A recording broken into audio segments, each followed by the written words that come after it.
জলে স্থলে আমি চলাচলের যানবাহনের ব্যবস্থা করেছি। আমরা স্থলে ঘোড়ার উপরে চলি, উটের উপরে চলি, গাড়ির উপরে চলি। এই যে গাড়ির ইঞ্জিন বানাইছি আমরা, এটা মেধা দিয়েছে কে?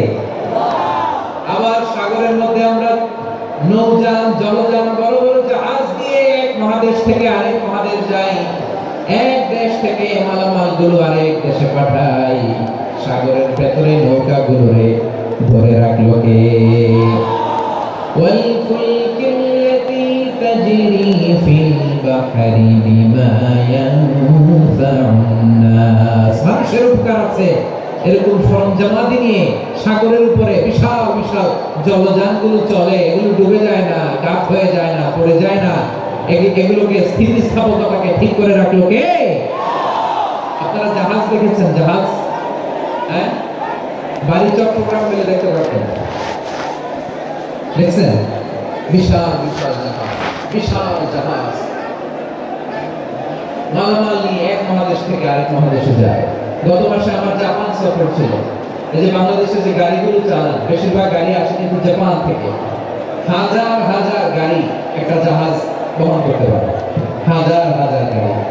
এটা সাগরের মধ্যে ভাসাইল কে? সবাই ভাসালো কে? হাজার হাজার গাড়ি নিয়ে জাপানিজ গাড়িগুলো আমাদের চট্টগ্রামের এয়ারপোর্টের বন্দরে ফেলে। যুক্তরাষ্ট্রে আমি দেখেছি বিশাল বিশাল জাহাজ। আপনারা টাইটানিক জাহাজের নাম শুনেছেন? টাইটানিকের 8 গুণ 10 গুণ বড়। সুবহানাল্লাহ করবেন না? টাইটানিক জাহাজের 8 গুণ 10 গুণ বড় একটা জাহাজ আছে, আইকন অফ দ্য সি। আমি দেখে এসেছি। রয়্যাল ক্যারিবিয়ান দেখে এসেছি। সাগরের সামনে জেটিতে যখন দাঁড়ালাম, জাহাজটা যখন যায়, আমার মনে হচ্ছে একটা শহর, গোটা শহর, the entire city is floating on the water. পুরো একটা শহর মনে হয় পানির উপর দিয়ে ভেসে যাচ্ছে। সুবহানাল্লাহ। এই যে আইকন অফ দ্য সি, এই ক্রুজ, এই জাহাজটা, এটার ভিতরে স্টেডিয়াম আছে। কিসের ভিতরে স্টেডিয়াম? কথা বুঝে নাই বোধহয়। স্টেডিয়াম কিসের ভিতর? সুইমিং পুল আছে, শপিং মল আছে, রেস্টুরেন্ট আছে, ক্লাব আছে, 3000 4000 রুম বিশিষ্ট, কক্ষ বিশিষ্ট হোটেল আছে। এই সবগুলো নিয়ে এগুলো চলে সাগরের এই দোলার মধ্যে, জলোচ্ছ্বাসের মধ্যে, এই সাগরের ভেতরে এই জাহাজগুলোর ভাষায় রাখছে কে? সূরাতুর রহমানে আল্লাহ তাআলা বললেন, ওয়ালাহুল জাওয়ারিল মুনশাআতু ফিল বাহরি কাল আ'লাম ফাবিআইয়ি আলা, সবাই পড়েন, ফাবিআইয়ি আলা'i রাব্বিকুমা তুকাযযিবান। পাহাড় সহ বড় বড় জাহাজগুলো মাল বোঝাই করে সাগরের মধ্যে ভেসে বেড়ায়। এগুলো দিয়ে মালামাল বহন করা যায়, মানুষরা এক দেশ থেকে আরেক দেশে যায়। এই জাহাজগুলো সাগরের ভেতরে ভাসায় রাখলো কে? এই আয়াতের ভিতরে আল্লাহ তাআলা সূরাত বনী ইসরাঈলের এই চমৎকার আয়াতের ভিতরে আল্লাহ তাআলা বেসিক্যালি মানব জাতির প্রতি তার 4টি স্পেশাল অনুগ্রহের কথা বলেছেন। কয়টি? 2টা বলে ফেলছি। 1 নাম্বার হলো কাররামনা বনী আদম, আমি বনী আদমের সম্মান বাড়াইছি। নাকি মুসলমানদের? নাকি মুসল্লিদের? কার সম্মান বাড়িয়েছি? বনী আদমের। তাহলে human dignity, the first part of the verse talks about the human dignity. 2 number অংশ আল্লাহ তাআলা বলেন, ওয়া হামালনাহুম ফিল বাররি ওয়াল বাহর, স্থলে এবং সমুদ্রে আমি তাদের জন্য চলাচলের বাহন দিয়েছি। সুবহানাল্লাহ। তার মানে smooth movement on land and sea, জলে এবং স্থলে যাতে আমরা স্মুথলি মুভ করতে পারি আল্লাহ তাআলা দিয়েছেন। 3 নাম্বার আল্লাহ তাআলা বলেন, ওয়া রাযাকনাহুম মিনাত তাইয়্যিবাত, মানুষের জন্য আমি পবিত্র রিজিকের ব্যবস্থা করেছি। জলে এবং স্থলে যত প্রাণী আছে সবগুলা প্রাণীকে রিজিক দেয় কে? আমাদেরকে রিজিক দেয় কে? সাগরের মাছগুলোকে, বড় বড় তিমি মাছগুলোরে রিজিক দেয় কে? বাতাসের মধ্যে ভেসে বেড়ানো বড় বড় পাখিগুলো, স্ক্যান্ডিনেভিয়ান কান্ট্রি থেকে লক্ষ লক্ষ কোটি কোটি পাখিগুলো যে এক দেশ থেকে আরেক দেশে ট্রান্সফার হয়, এগুলো রিজিক দেয় কে? রব্বুল আলামিন বলেন, ওয়া মা মিন দাব্বাতিন ফিল الأرض إلا على الله رزقها ويعلم مستقرها ومستودعها كل في كتاب مبين الله أكبر রব্বুল আলামিন বলেন ভূপৃষ্ঠে বিচরণশীল যত প্রাণী আছে সব প্রাণীগুলোকে আমি আল্লাহ আমার নিজের কুদরতে রিজিকের বন্দোবস্ত করি। এই প্রাণীগুলো কোথায় থাকে কোথায় যায় সব জায়গায় আমি রিজিক পৌঁছে দেই। রিজিক কেউ দিতে পারে না, রিজিকের মালিক কে? রিজিকের মালিক তিনি আল্লাহ। এজন্য আল্লাহ তাআলা বললেন ওয়ারাযাকনাহুম মিনাত তাইয়্যিবাত। এরপরে আল্লাহ বললেন ওয়াফাদ্দালনাহুম আলা কাসীরিন মিম্মান খালাকনা তাফদীলা। আমি যত প্রাণী সৃষ্টি করেছি সকল প্রাণীর মধ্যে মানুষের মর্যাদা শ্রেষ্ঠত্ব আমি দিয়েছি। সুবহানাল্লাহ পড়েন। তাহলে এক নম্বরে আল্লাহ বললেন আমি বনি আদমের মর্যাদা বাড়ালাম। এরপরে বললেন স্থলে এবং সমুদ্রে চলাচলের জন্য যানবাহন দিলাম। তিন নম্বরে আল্লাহ বললেন পবিত্র রিজিকের ব্যবস্থা করে দিলাম। এরপরে আল্লাহ বললেন যত প্রাণী আছে সৃষ্টি আছে সবগুলোর উপরে আমি মানুষকে শ্রেষ্ঠত্ব দিলাম। তাহলে সবচেয়ে বেশি শ্রেষ্ঠত্ব মানুষের। কার? মানুষের। শুধু তাই নয় প্রিয় ভাইরা, আকাশ এবং জমিনে যা কিছু আছে সবকিছু মানুষের জন্য, মানুষের কল্যাণে, মানুষের প্রয়োজনে, মানুষের বশীভূত করে সৃষ্টি করেছেন কে? রব্বুল আলামিন বলেন ওয়াল্লাযী খালাকা লাকুম মা ফিল আরদি জামিআ। এই জমিনের মধ্যে যা কিছু আমি আল্লাহ সৃষ্টি করেছি সব কিছু আমি মানুষের জন্য সৃষ্টি করেছি। পড়েন সুবহানাল্লাহ। ওয়াল্লাযী খালাকা লাকুম মা ফিল আরদি জামিআ। যা আছে সব আমাদের জন্য, সব আমাদেরকে সার্ভিস দেওয়ার জন্য, আমাদের উপকারের জন্য, আমাদের কল্যাণের জন্য। আওয়াজ করে সবাই বলুন আল্লাহু আকবার। অন্য আয়াতে আল্লাহ বললেন ওয়াসাখখারা লাকুম মা ফিস সামাওয়াতি ওয়া মা ফিল আরদি জামিআন মিন ইন্না ফি যালিকা লাআয়াতিন লিকাওমিন ইয়াতাফাক্কারুন।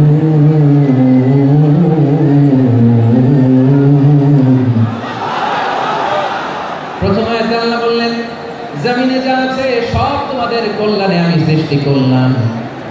এরপরে আল্লাহ বললেন আকাশেও যা আছে সব তোমাদের জন্য সৃষ্টি করলাম, তোমাদের অনুগত বানিয়ে দিলাম। পড়েন সুবহানাল্লাহ। মানুষের কি ব্রেন দেখেন, মানুষ জমিন ছেড়ে আকাশে চলে যায়। পাখি দেখে মানুষের শখ হলো পাখি যেহেতু উঠতে পারে আমরাও পারবো। অরবিট রাইট, উইলবার রাইট, দুই ভাই মিলে আঁকা ঝোঁকা করতে করতে করতে করতে প্লেন বানায় ফেললো। সুবহানাল্লাহ। এখন পাখিও ওরে আমরাও ওরি। এরপরেই মানুষের কৌতূহল থামে না এখানে। মানুষ চলে গিয়েছে চাঁদে। কোথায় গেছে? এখন কিন্তু চাঁদের জমি বিক্রি হয় জানেন। পৃথিবী নিয়ে মারামারি শেষ। রাশিয়া আমেরিকা এখন ধরছে চাঁদ আর মঙ্গল গ্রহ। এখন চাঁদে জমি বিক্রি হয়, মঙ্গলে জমি বিক্রি হয়। এই চাঁদ, মঙ্গল, বৃহস্পতি, শনি সব আল্লাহ তাআলা আমাদের জন্য বানিয়েছেন। সুবহানাল্লাহ পড়ে। মানুষ সাগরের উপরে চড়ে, শূন্যে ভেসে বেড়ায়, পাহাড় কেটে সুড়ঙ্গ বানায়, টানেল বানায়। মানুষ ব্রডব্যান্ডের লাইন নিয়ে যায় সাগরের ভেতর দিয়ে এক দেশ থেকে আরেক দেশে, এক মহাদেশ থেকে আরেক মহাদেশে। সুবহানাল্লাহ পড়ে। তার মানে গোটা বিশ্বের সব কিছুর উপরে control, superiority over all creatures, সব কিছুর উপর কন্ট্রোল, মনিটরিং, নিয়ন্ত্রণ এটা প্রতিষ্ঠা করে দিয়েছে কে? এজন্যই মানুষের শ্রেষ্ঠত্ব। ওয়ালাকাদ কাররামনা বানি আদম। আমি বনি আদমের সম্মান বাড়িয়েছি, মর্যাদা আমি বাড়িয়ে দিয়েছি এই কারণে, কারণ মানুষ সব কিছুর উপর নিয়ন্ত্রণ নিতে পারে। মানুষকে নিয়ে এই কোরআনের সব আলোচনা, মানুষকে নিয়ে এই কোরআনের সব। তাই কোরআনের কেন্দ্রীয় আলোচ্য বিষয় হচ্ছে মানুষ। কোরআনের কেন্দ্রীয় আলোচ্য বিষয় কি? যশোরের ভাইরা বুঝে থাকলে সবাই বলবেন কোরআনের কেন্দ্রীয় আলোচ্য বিষয় কি? এই যে আমি মূল আলোচনায় যাচ্ছি এখন। কেন মানুষ কোরআনের কেন্দ্রীয় আলোচ্য বিষয়? এই যে ভাইরা, এই যে হাত জোর করে, এই যে Jessore Gen Z, the smart people of Jessore, হাত জোর করে বলতেছে, হাত জোর করে তোদের কাছে আল্লাহর দোহাই, স্টপ স্টপ। শুরুতে একবার বলেছে জায়গা না হলে আস্তে আস্তে ধাক্কা দিবা, সামনে না পিছনে দিয়ে দিয়ে বের হয়ে চলে যাবে। এলআরডি তো দেখো, এই যে আল্লাহর ওয়াস্তে জায়গা না হলে ওদিকে যাও। কোরআনের মাহফিলে বিশৃঙ্খলা, এটা কাফিরদের আলামত। কাফিররা শীষ দিত, শীষ। বিশ্বনবী কোরআনের তাফসীর করলে কাফিররা শীষ দিত আর ক্ল্যাপিং করতো, হুইসেল এন্ড ক্ল্যাপিং। তো আমরা কি এখানে বিশৃঙ্খলা করতে আসছি? তো বারবার থামানো লাগে কেন? কোনো আওয়াজ হবে না, বললাম তো স্টপ। আওয়াজ করে বলুন, কোরআনের কেন্দ্রীয় আলোচ্য বিষয় কি? সবাই বলেননি। এতগুলো মানুষ উত্তর দিলে এতটুকু আওয়াজ হয়, অন্তত আমি বিশ্বাস করি না। যশোর, আওয়াজ করে বলো, কোরআনের কেন্দ্রীয় আলোচ্য বিষয় কি? মানুষ। এই মানুষ কোরআনের কেন্দ্রীয় আলোচ্য বিষয়। মানুষকে আল্লাহ স্বাধীনতা দিয়েছেন। ফামান শাআ ফালইউমিন ওয়া মান শাআ ফালইয়াকফুর। চাইলে মুমিন হতে পারো, চাইলে কাফির হতে পারো, তোমার ইচ্ছা। তবে জেনে রাখো, মুমিন হলে পাবা জান্নাত, কাফির হলে পাবা জাহান্নাম। না, দ্য ডিসিশন ইজ ইয়ার্স। সিদ্ধান্ত তোমার, জান্নাতে যাবে না জাহান্নামে যাবে। যশোরের ভাইরা আওয়াজ করে বলুন, কই যেতে চান, জান্নাতে না জাহান্নামে? ডান দিকে না বাম দিকে? ডানপন্থী না বামপন্থী? চিল্লাচিল্লি না চুপচাপ? চুপচাপ করে আবার চিল্লাচিল্লি শুরু করে দিচ্ছে। মাশাআল্লাহ। তাহলে কোরআনের কেন্দ্রীয় আলোচ্য বিষয় মানুষ। আমার সাথে থাকতে হবে, তোমাদেরকে নিয়ে আমি আলোচনা শেষ পর্যন্ত যাব। অনেক গুরুত্বপূর্ণ কথা বাকি আছে, আমাকে সহযোগিতা করতে হবে। মাশাআল্লাহ, এই ঠান্ডা হয়েছে। হ্যাঁ, ঠিক আছে ঠিক আছে ঠিক আছে। মানুষকে আল্লাহ এত স্বাধীনতা দিয়েছে, মানুষ চাইলে অনেক ভালো হইতে পারে। ভালোর রাস্তাও খোলা, খারাপ হওয়ার রাস্তাও খোলা। ভালো হইলে মানুষ অনেক ভালো, খারাপ হইলে অনেক খারাপ। ভালো হইলে সবচেয়ে ভালো, খারাপ হইলে সবচেয়ে খারাপ। এজন্য সিদ্ধান্ত আপনাকে নিতে হবে। আল্লাহ তাআলা বলেছেন, লাকাদ খালাকনাল ইনসানা ফি আহসানি তাকওয়িম সুম্মা রাদাদনাহু আসফালা সাফিলিন। আমি মানুষকে অনেক সুন্দর অবয়বে, সুন্দর আকৃতিতে সৃষ্টি করেছি। তার শুধু চেহারার ডিজাইনটাই সুন্দর নয়, তার ব্রেনটা বড্ড সুন্দর, তার মানসিকতা বড্ড সুন্দর, তার সৃজনশীলতা বড্ড সুন্দর। পড়েন সুবহানাল্লাহ। আমাদের চেহারা, অবয়ব, ডিজাইনটা সুন্দর তা না, আমাদের ব্রেনটা অনেক সফিস্টিকেটেড ব্রেন, অনেক সফিস্টিকেটেড। এই 1.5 কেজি ব্রেন ইউজ করে মানুষ গোটা বিশ্বে সভ্যতা নির্মাণ করেছে, ঠিক কিনা?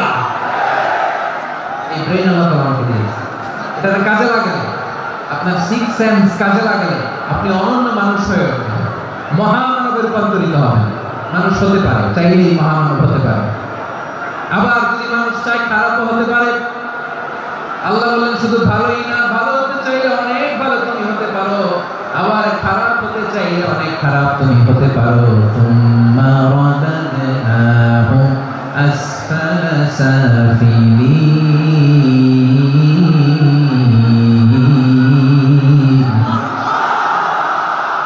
খারাপ হলে একেবারে খারাপ হতে পারো, নিকৃষ্ট হলে একেবারে নিকৃষ্ট হতে পারো, ভালো হলেও ভালো হতে পারো। সুবহানাল্লাহ। এবার আওয়াজ করে বলুন, ভালো হতে চাই না খারাপ? শ্রেষ্ঠ না নিকৃষ্ট? মানুষ ভালো হলে মানুষ ফেরেশতার চেয়েও ভালো, মানুষ খারাপ হলে সে পশুর চেয়েও খারাপ। কথা ঠিক কিনা বলেন? ভালো হলে ফেরেশতার চেয়েও ভালো, খারাপ হলে পশুর চেয়েও নিকৃষ্ট।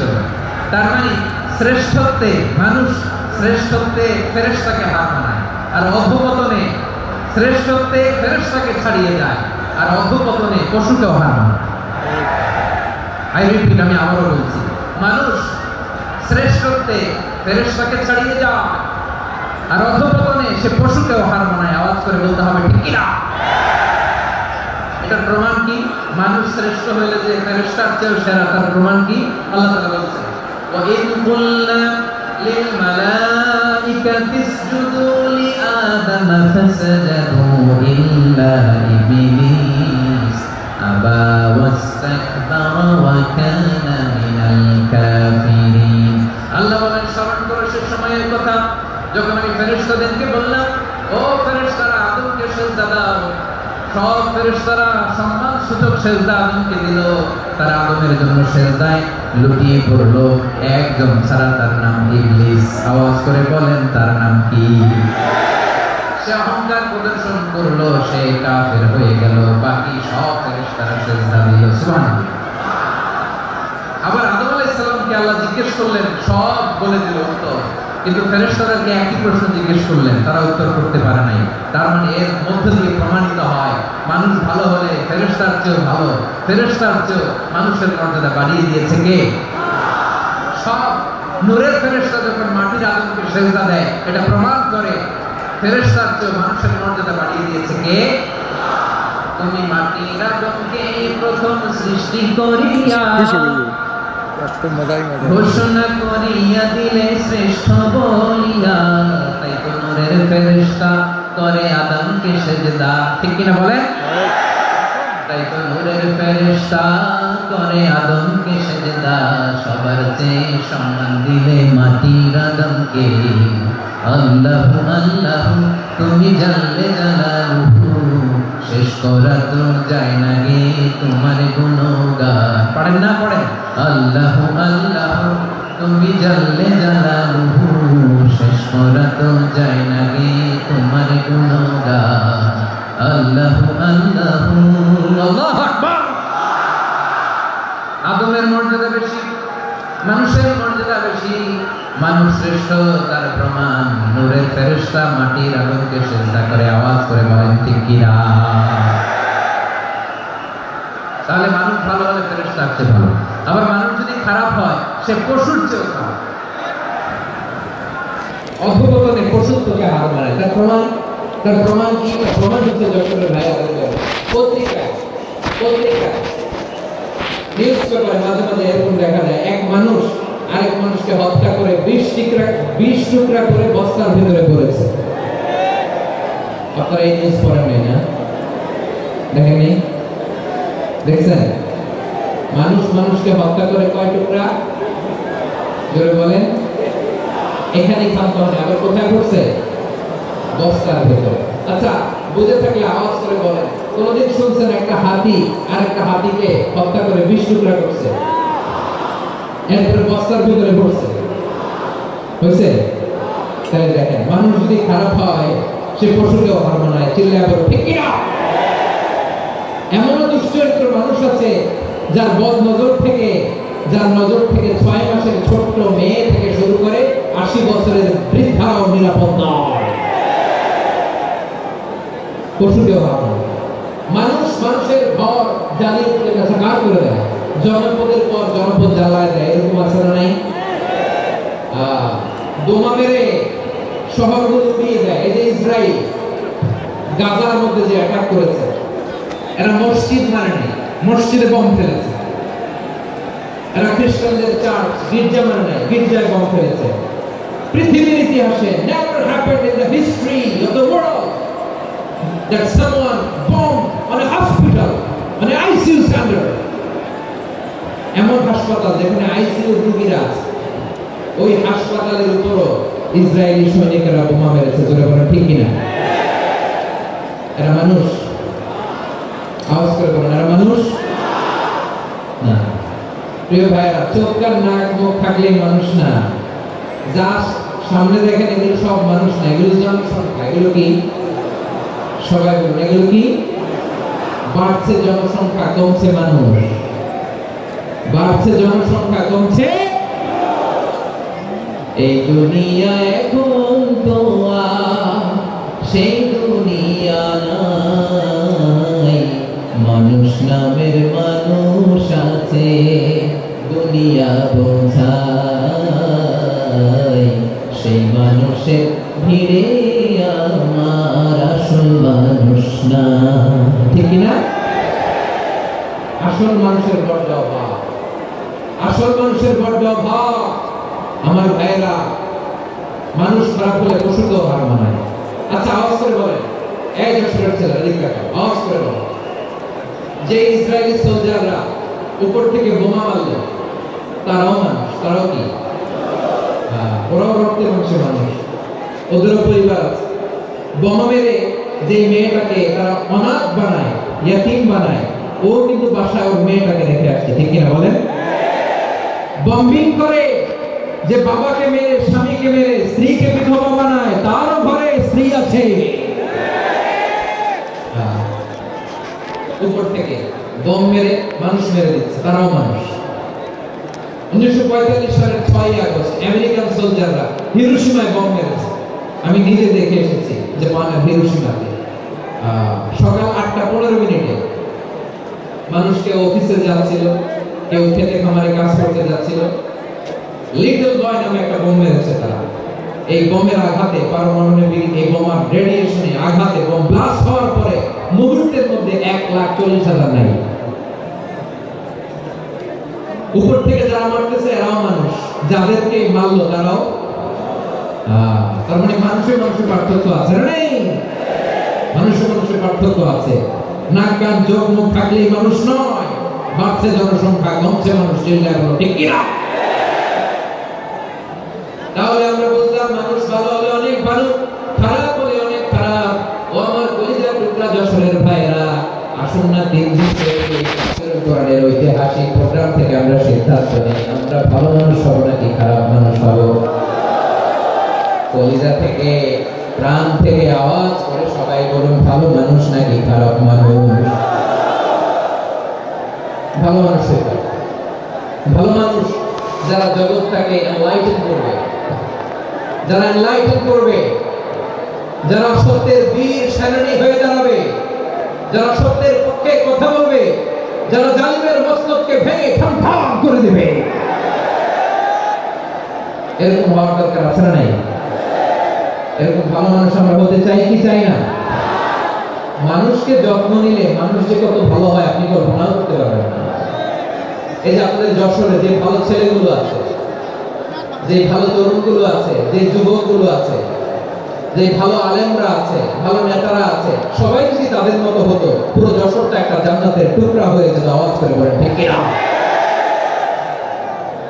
মানুষকে নার্চারিং করলে, মানুষকে পলিশ করলে, মানুষকে গ্রুমিং করলে, মানুষকে সঠিক তারবিয়া দিলে মানুষ অনন্য হয়ে ওঠে। প্রতিটি মানুষ অনন্য। আমি অনন্য, আপনি অনন্য, আমরা সবাই অনন্য। সুবহানাল্লাহ বলেন। মানুষকে আল্লাহ তাআলা দিয়েছেন অসীম ক্ষমতা, অসীম ক্ষমতা। সুবহানাল্লাহ। একটা মানুষ পারে না এমন কিছু নাই, একটা মানুষ পারে না এমন কিছু নাই। বিশ্বাস করতে হবে, মানুষ যা কল্পনা করতে পারে ওইটা মানুষ করে দেখাতে পারে।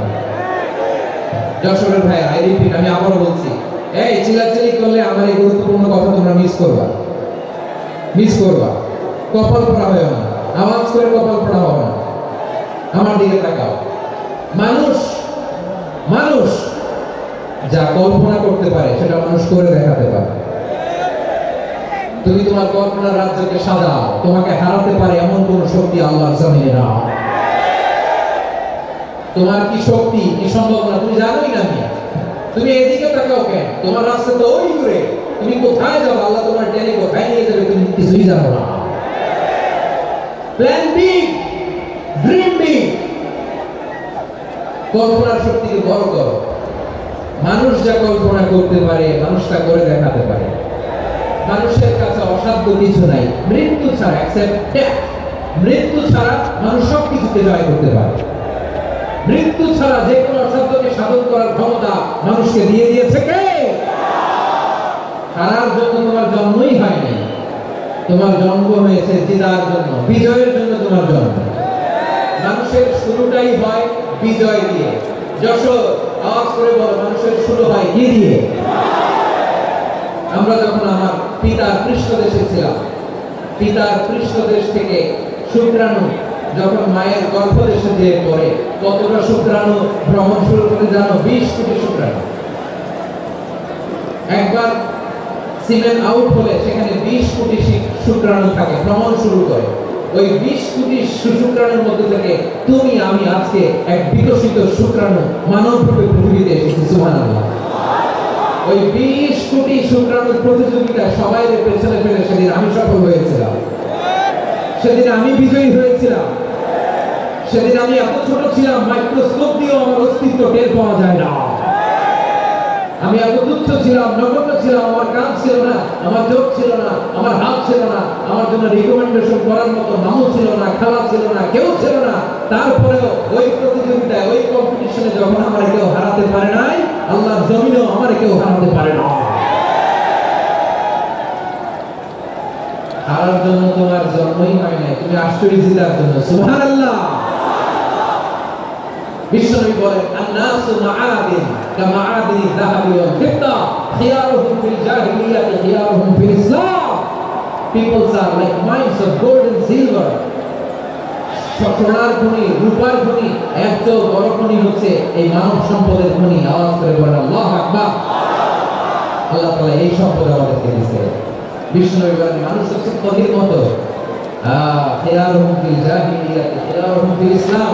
জাহিলি যুগে যারা সেরা, ইসলামেও যারা সেরা।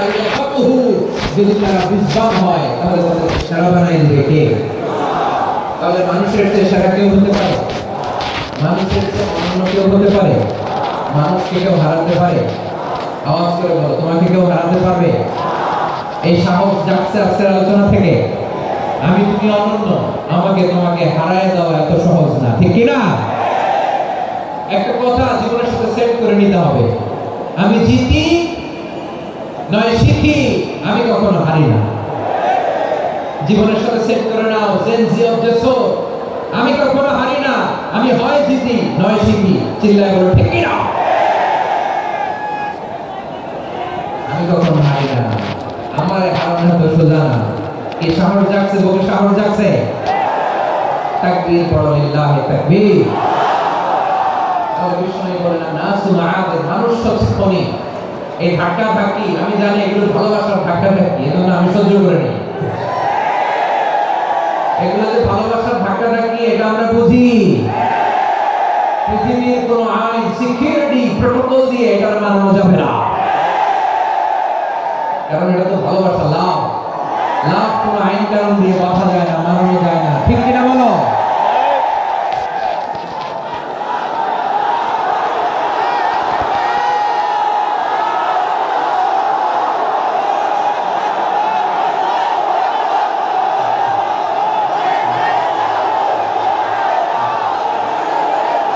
ঠিক আছে, বসুন বসুন বসুন। আন-নাসু মাআদিন, মানুষ হচ্ছে খনি। এই খনির যত্ন নিতে হবে। আমার মা বাবা যারা এসেছেন, আপনার ছেলে মেয়ের যত্ন নেন। আপনার ছেলের মধ্যে যে কি পটেনশিয়াল আপনি জানেন না। আপনার এই ছোট্ট অবুঝ ছেলেটাই আগামী দিনের শায়েখ আহমদুল্লাহ হবে। আপনার হেফখানায় পড়া ওই ছোট্ট ছেলেটাই আগামী দিনের আল্লাহ মামুনুল হক হবে। আপনার ওই ছেলেটা আমির হামজা হবে, আব্দুল হাই সাইফুল্লাহ হবে। এভাবে বড় বড় আলেম হবে, তারা যুগ শ্রেষ্ঠ আলেম হবে। সেই একদিন এই বাংলাদেশের পার্লামেন্টে যে বক্তব্য দিয়ে যশোরের পক্ষে কথা বলবে। আপনি জানেন না, কাউকে ছোট করবেন না, আপনি ওর কনফিডেন্স আপনি কমাবেন না, আপনি কমাতে পারেন না। প্যান্ডেলে আমার যে মা বোনেরা আছেন, ছেলে মেয়েদেরকে কখনো ছোট করে কথা বলবেন না। ওদের কোথায় যাবে আপনি জানেন না, আপনি মা হয়ে তাকে সাহস দিবেন, তার কল্পনার জগৎটাকে সাজাতে তাকে উৎসাহিত করবেন, ঠিক কিনা বলেন? আর আমার প্যান্ডেলে আমার প্রিয় শ্রদ্ধাশীলা মায়েরা বোনেরা, আপনারা তো আরো দামি শব্দ। বিশ্বনবী বলেন, আর দুনিয়া কুল্লুহা মাতা। আল্লাহ আল্লাহ আল্লাহ। বিশ্বনবীর কথা বুঝুন দেখেন, আর দুনিয়া কুল্লুহা মাতা ওয়া খায়রু মাতা'id দুনিয়া মারআতুস সালিহা। বিশ্বনবী বলেন, দুনিয়ায় যা দেখো সব আল্লাহর দেওয়া অ্যাসেট, মানে সম্পদ। আর এত অ্যাসেটের ভিড়ে সবচেয়ে শ্রেষ্ঠ সম্পদ হচ্ছে নেককার নারী। সুবহানাল্লাহ। ভাইরা বোনের সাথে খারাপ আচরণ করো না, সন্তান মায়ের সাথে খারাপ আচরণ করো না। আমাদের মায়েরা আমাদের asset, they are our priceless asset. কারণ এই মায়েদের পেটে এসেছে আল্লাহর ওলিরা, এই মায়েদের পেটে এসেছে খান জাহান আলী, এই মায়ের পেটে এসেছে শাহজালাল ইয়ামানি, এই মায়ের পেটে এসেছে আল্লাহর ছোট নবীরা। নাকি নবীরা আকাশ থেকে হপ করে জমিনে নেমে আসছে? মায়ের পেটে আসছে। এই মায়ের পেটগুলো খনি। আমার সম্মানিত মায়েরা বোনেরা, নিজেকে ইসলাম দিয়ে সাজান, নিজেকে ইসলাম দিয়ে সাজান।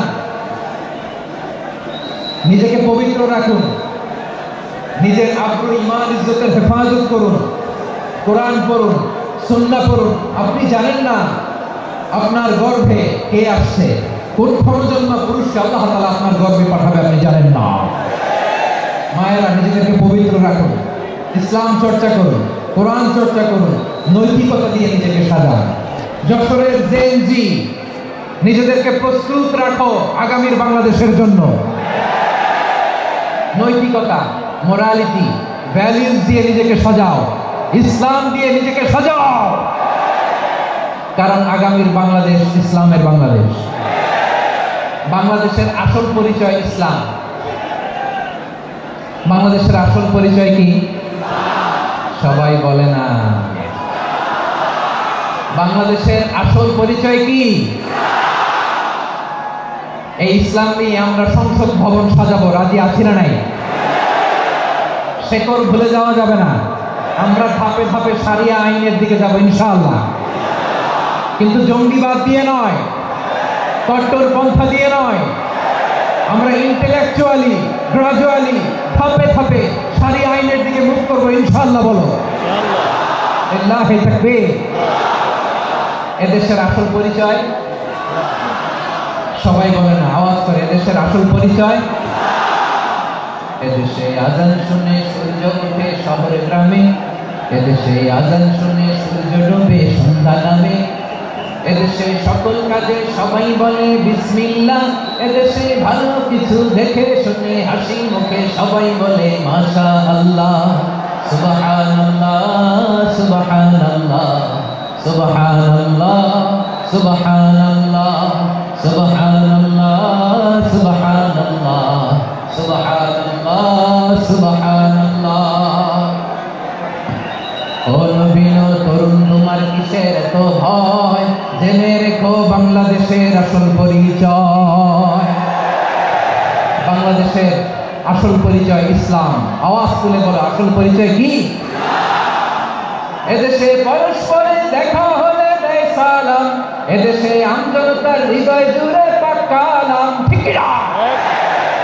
এদেশে বিপদ এলে সর্বজনে সর্বক্ষণে দোয়া পড়ে ইন্না লিল্লাহ, সুবহানাল্লাহ, সুবহানাল্লাহ, সুবহানাল্লাহ, সুবহানাল্লাহ। এদেশে আজান শুনে সূর্য ওঠে শহর গ্রামে, এদেশে আজান শুনে সূর্য ডুবে সন্ধ্যা নামে, এদেশে সকল কাজে সবাই বলে বিসমিল্লাহ, এদেশে ভালো কিছু দেখে শুনে হাসি মুখে সবাই বলে মাশাআল্লাহ, সুবহানাল্লাহ। আওয়াজ করে সুবহানাল্লাহ, সুবহানাল্লাহ, সুবহানাল্লাহ, সুবহানাল্লাহ। সবাই একসাথে সুবহানাল্লাহ, সুবহানাল্লাহ, সুবহানাল্লাহ, সুবহানাল্লাহ। এদেশের আসল পরিচয় কি? আওয়াজ করে বলতে ভয় লাগে। এদেশের আসল পরিচয় কি? ইসলাম দিয়ে আমাদের সংসদ ভবন চলুক, আমরা চাই কি চাই না?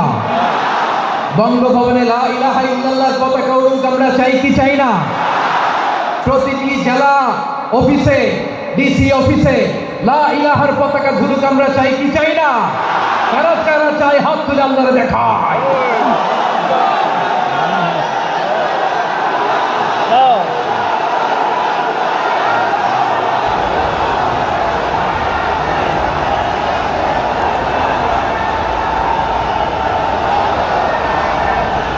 মাশাআল্লাহ, মাশাআল্লাহ, মাশাআল্লাহ, মাশাআল্লাহ। যশোর, আওয়াজ করে বলো, ভালো মানুষ না খারাপ মানুষ? বুঝে বলছো তো? মানুষ ভালো হলে তো কত ভালো। এই মানুষকে যখন মানুষকে মানুষ বানালে যে সে কি হতে পারে শুনবা? হ্যাঁ, নাকি মনোযোগ দিয়ে দিব? শুনবা? তাহলে থামতে হবে। থামো, আমি যখন বলবো থামো থামো, তাকবীরের সময় দিলে তাকবীর। থামো থামো।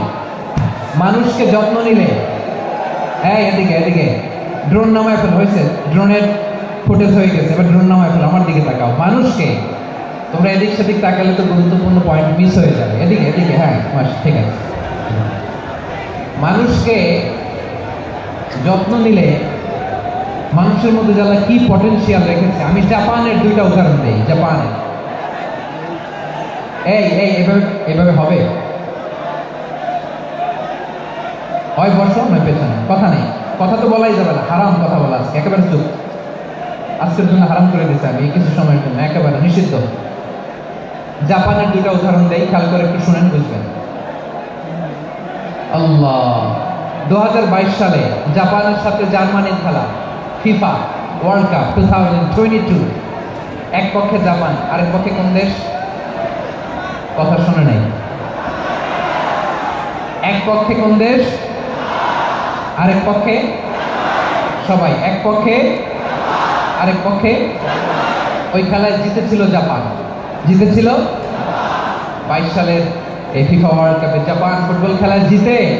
as a part of that celebration তারা খেলার পরে পুরো স্টেডিয়ামটাকে ক্লিন করে, the fan base of Japan, লক্ষ লক্ষ মানুষ খেলা দেখতে যায়, তো এত ডাস্টবিনও তো নাই, তো যারা ডাস্টবিনে জায়গা পায় নাই তারা এই যে চকলেটের প্যাকেট, পানির বোতল, চিপসের প্যাকেট তারা এদিকে সেদিকে রেখে দিয়েছে। জাপানের ভক্তরা, জাপানের ফলোয়াররা as a part of that celebration তারা খেলার পরে পুরো স্টেডিয়ামের সব ময়লা আবর্জনা ক্লিন করে তারপরে বিদায় নিয়েছে। তাদেরকে কি ক্লিন করার দায়িত্ব দেওয়া হয়েছিল? এই যশোর, জাপানের যে ছেলেরা খেলা দেখতে গেছিল ওদেরকে ক্লিন করার দায়িত্ব দিছিল? তারা কি স্টেডিয়ামের পরিচ্ছন্নতা কর্মী? তাদের আকল, তাদের সিক্স সেন্স তাদেরকে বলেছে। ছোটবেলা থেকে জাপান গভর্নমেন্ট ওদেরকে এত পরিচ্ছন্নতা শেখায়, ক্লিনলিনেস অ্যাওয়ারনেস ক্যাম্পেইন করায়। ক্লাসে আমি দেখেছি, ক্লাসে নিজের বেঞ্চ নিজে মুছে, ক্লাসের মাঝখানে একটা সময় দেয়, নিজের টেবিল নিজে মুছে, নিজের ক্লাসরুমটা নিজে পরিষ্কার করে, রাস্তাঘাটে একটা ধুলা নাই, ময়লা নাই, একটা টিস্যু নাই। খেলার পরে গোটা বিশ্বকে তাক লাগিয়ে দিয়েছে। জাপানের ফ্যানরা সবার রেখে যাওয়া গার্বেজ, টিস্যু, বোতল পরিষ্কার করে তারপরে স্টেডিয়াম থেকে বিদায় নিয়েছে। আমরা কেন এমন হতে পারলাম না? আমরা কেন এমন হতে পারলাম না? জাপানের যারা এগুলো করছে ওদের 3টা করে চোখ না? চোখ তো 3টা জাপানো লাগো, জাপানো লাগো, হাত তো 4টা, কান তো 6টা। হ্যাঁ, নাকি আমার মতো 2 হাত 2 কানওয়ালা মানুষ? চোখে দেখলে ওটা মানুষ না। চিন্তা করছেন? তার মানে জাপানিজদেরকে যে গ্রুমিং করে শিখানোর মাধ্যমে পরিচ্ছন্ন বানানো গেছে, ওরা যেমনি মানুষ আমরাও মানুষ, আমাদের সন্তানদেরকে শেখালে তারাও পারবে। পারবে কিনা? 2 নম্বর উদাহরণ বলি। চট্টগ্রাম ফেনীতে যারা গিয়েছেন, মেঘনা গ্রন্থি ব্রিজ প্রকল্প নাম শুনছেন? মেঘনা একটা ব্রিজ পার হওয়া লাগে। এই মেঘনা গ্রন্থি, এখানে 3টা ব্রিজ কাশপুর সহ, এই 3টা ব্রিজের নির্মাণ কাজ, রেনোভেশনের কাজ দেওয়া হয়েছিল জাপানের একটা কোম্পানিকে। কাকে? জাপানের কোম্পানি। নির্মাণ শেষে 738 কোটি টাকা বেঁচে গেছিল, এটা গভর্নমেন্টের হাতে দিয়ে তারা বিদায় নিয়েছে। কত টাকা? 738 কোটি টাকা। যত প্রাকলিত ব্যয় নির্ধারণ করা হয়েছে, সব টাকা সরকার, তৎকালীন সরকার, 2019-এর সরকার, কারা ছিল তো জানেন? এই 2019-এর সরকার তাদেরকে দিয়েছে। তারা রিনোভেশন নির্মাণ শেষে 738 কোটি টাকা অতিরিক্ত বেঁচে গেছিল, এটা আবার গভর্নমেন্টের হাতে বুঝাই দিয়ে তারা বিদায় নিয়েছে। আমরা কেন এমন হতে পারলাম না? জাপানের ওরাও মানুষ, আমরাও মানুষ, তার মানে মানুষে মানুষে পার্থক্য আছে না নাই? তো জাপানের 2টা উদাহরণ দিলাম, এবার আমার দেশের 2টা উদাহরণ দিব না? বাংলাদেশের 2টা উদাহরণ দিই। 1 নম্বর উদাহরণ, গত সপ্তাহে আপনারা জানেন কক্সবাজারে আমার একটা প্রোগ্রাম ছিল, তো হেলিকপ্টারে গিয়েছিলাম। ফেনী জেলা যখন পার হচ্ছি, আমি দেখলাম 3টা উইন্ডমিল। উইন্ডমিল চিনেন তো? বিশাল পিলার, 3টা-4টা পাখা থাকে। বায়ু বিদ্যুৎ কেন্দ্র, বাংলাদেশের প্রথম বায়ু বিদ্যুৎ কেন্দ্র এটা। মুহুরী প্রজেক্ট বলে এটা সম্ভবত, মুহুরী প্রজেক্ট। তো সাগরের বাতাসের ঝাপটায় এটা ঘুরে এনার্জি হয়, ইলেকট্রিসিটি উৎপাদন হয়। তো আমি পাইলটকে বললাম, ভাই এগুলো থেকে কেমন ইলেকট্রিসিটি উৎপাদন হয়? হুজুর একটু হয় না, কিছুই হয় না। কিছুই হয় না মানে? বলে হুজুর বাংলাদেশে যত উইন্ডমিল আছে এটার পাখা একটাও ঘুরে না। আল্লাহ, বলেন কি? তাহলে এই যে কোটি কোটি টাকা ব্যয় করে যে উইন্ডমিল, হুজুর ভিতরে ফিটফাট, উপরে ফিটফাট, ভিতরে সদরঘাট। তার মানে কোটি কোটি টাকা দিয়ে উইন্ডমিল বানায়, এখানে কিছু নাই। দুর্নীতির আড্ডাখানা, আখড়াখানা বাংলাদেশ, ঠিক কিনা বলেন? আরে জাপানিজরাও মানুষ, আমরাও মানুষ। আমার এক নিকটাত্মীয় সরকারি চাকরিজীবী, উনি আমাকে বললেন, বাংলাদেশের আরেকটা উদাহরণ দিই। উনি আমাকে বললেন যে প্রতি বছর আমাদের অফিসের ফার্নিচার চেঞ্জ করে। বললাম প্রতি বছর ফার্নিচার চেঞ্জ করে কেন? বলে যে ফার্নিচার নতুন পারচেজ করলেই তো এখানে টাকা, নতুন কিনতে পারলেই টাকা, নতুন উন্নয়নের সবক শোনাতে পারলেই টাকা। প্রথম আলোর রিপোর্ট, কি আলো? প্রথম আলোর রিপোর্ট, গত 15 বছরে উন্নয়নের নামে লুটপাট হয়েছে প্রায় 3.25 লাখ কোটি টাকা। কার রিপোর্ট? আমাদের বানানো কথা। প্রথম আলোর রিপোর্ট। গত 15 বছরে কারা ছিল জানেন তো? হ্যাঁ, শুধু ওনাদেরকেই দোষ দিয়ে লাভ নাই। স্বাধীনতার পর থেকে শুধু শাসকের হাত বদল হয়েছে, আমরা কিছু পাই নাই, ঠিক কিনা বলেন? শুধু ওনাদের দোষ দিয়ে কি লাভ? একদল খাইছে, আরেকদল খাওয়ার জন্য রেডি হয়ে আছে। আমরা এরকম চাই না। আমরা চাই স্বাধীন সার্বভৌম বাংলাদেশ, আমরা চাই দুর্নীতিমুক্ত বাংলাদেশ। আমি নিউজটা যে কতবার বললাম, এটা কি সম্ভব? 3.25 লাখ কোটি টাকা লুটপাট, মানে লুটপাট করতে করতে এদেশের জনগণকে ফুটপাতে বসাই দিচ্ছে। প্রিয় ভাইয়েরা, তাহলে জাপানের মানুষও মানুষ, আমরাও মানুষ। সিদ্ধান্ত আপনার, কোন মানুষ হবেন, ভালো মানুষ না খারাপ মানুষ? আজকের আলোচনার বিষয় হচ্ছে মানব সম্পদের উন্নয়ন, human resource development. It's a process to increase the capacity of knowledge, skill, capacity of the people of a country. একটা দেশের মানুষের জ্ঞান, তাদের দক্ষতা কি করে বাড়ানো যায়, বাড়িয়ে দেশের উন্নয়ন করানো যায়, এটাই হচ্ছে মানব সম্পদ উন্নয়নের মূল কথা। তাহলে মানব সম্পদ হচ্ছে একটা দেশের সবচাইতে শক্তিশালী পুঁজি। প্রাকৃতিক সম্পদ, খনিজ সম্পদের চেয়েও দামি হচ্ছে মানব সম্পদ। আমার প্রিয় দর্শক, প্রাকৃতিক সম্পদ, খনিজ সম্পদের চেয়ে দামি সম্পদ কি সম্পদ? আল্লাহ তাআলা দয়া করে আমাদেরকে এই মানব সম্পদ দিয়েছেন। আসুন আমাদের এই মানুষগুলোকে আমরা সোনার মানুষ বানাই। রাজি আছেন তো সবাই? রাজি আছেন? মানুষ পারে না এমন কোনো কিছু নাই, চাইলে সব পারে। এজন্য মানুষকে তার বিয়া দিতে হবে, যথাযথভাবে তাদেরকে করতে হবে। আসুন আমরা সিরাতের আয়নায় বিশ্বনবীর জীবনী থেকে দেখি তিনি কিভাবে হিউম্যান রিসোর্সকে ম্যানেজ করতেন। যদি আপনাদের সময় হয়, দু একটা উদাহরণ দিয়ে আজকে আমি আমার আলোচনা বিদায় নিব। হবে? সময় হবে কয়েক মিনিট? হ্যাঁ, শান্ত থাকবেন তো? শান্ত থাকবা? হ্যাঁ, ঠিক আছে। এই ধাক্কার মধ্যে ঢুকতে এবার মজা বুঝতেছো তো? হ্যাঁ, মানা করছিলাম না? ঠিক আছে, টের পাও। হ্যাঁ, ঠিক আছে। যে আওয়াজ করবে আমি ওকে দেখতেছি, কে কে আওয়াজ করে দেখতেছি। শেষ কথা, শেষের দিকে চলে আসছি। বিষ্ণু ইসলাম কিভাবে হিউম্যান রিসোর্সকে ম্যানেজ করতেন, মজার কথা আছে কয়েকটা, বলে বিদায় নেই। বিশ্বনবী কিভাবে এই মানব সম্পদকে ম্যানেজ করতেন? বিশ্বনবী he was a very good talent hunter, চৌকস ট্যালেন্ট হান্টার ছিল। কার মধ্যে কি ট্যালেন্ট আছে দেখলেই বুঝে ফেলতেন। সুবহানাল্লাহ পড়বেন না? কি নবী আমরা পেয়েছি! He was a very good talent hunter. আমার নবী তিনি চৌকস ট্যালেন্ট হান্টার ছিলেন। কার মধ্যে কি প্রতিভা বের করতেন, ওই প্রতিভাকে ইসলামের কল্যাণে কাজে লাগাতেন। সুবহানাল্লাহ বলেন। যাকে যেই জায়গায় সেট করলে ভালো হবে তাকে ওই জায়গায় সেট করতেন। কয়েকজন সাহাবীর জীবনী শোনাই। আবু মাহজুরা রাদিয়াল্লাহু তাআলা আনহু, মক্কার মুয়াজ্জিন, আগে ছিল মুশরিক, পরে হয়েছে মুমিন। উনি কিভাবে মুমিন হলেন এই ঘটনাটা একটু আপনাদের শোনাতে চাই। তা আপনাদের তো সময় নাই হাতে,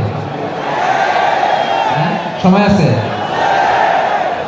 এই যে এই জেনজি শেষ করে দিল আজকের প্রোগ্রামটা। 1 ঘন্টা ধাক্কা ধাক্কি করে কেমন দাঁড়ায় আছেন বুঝলাম।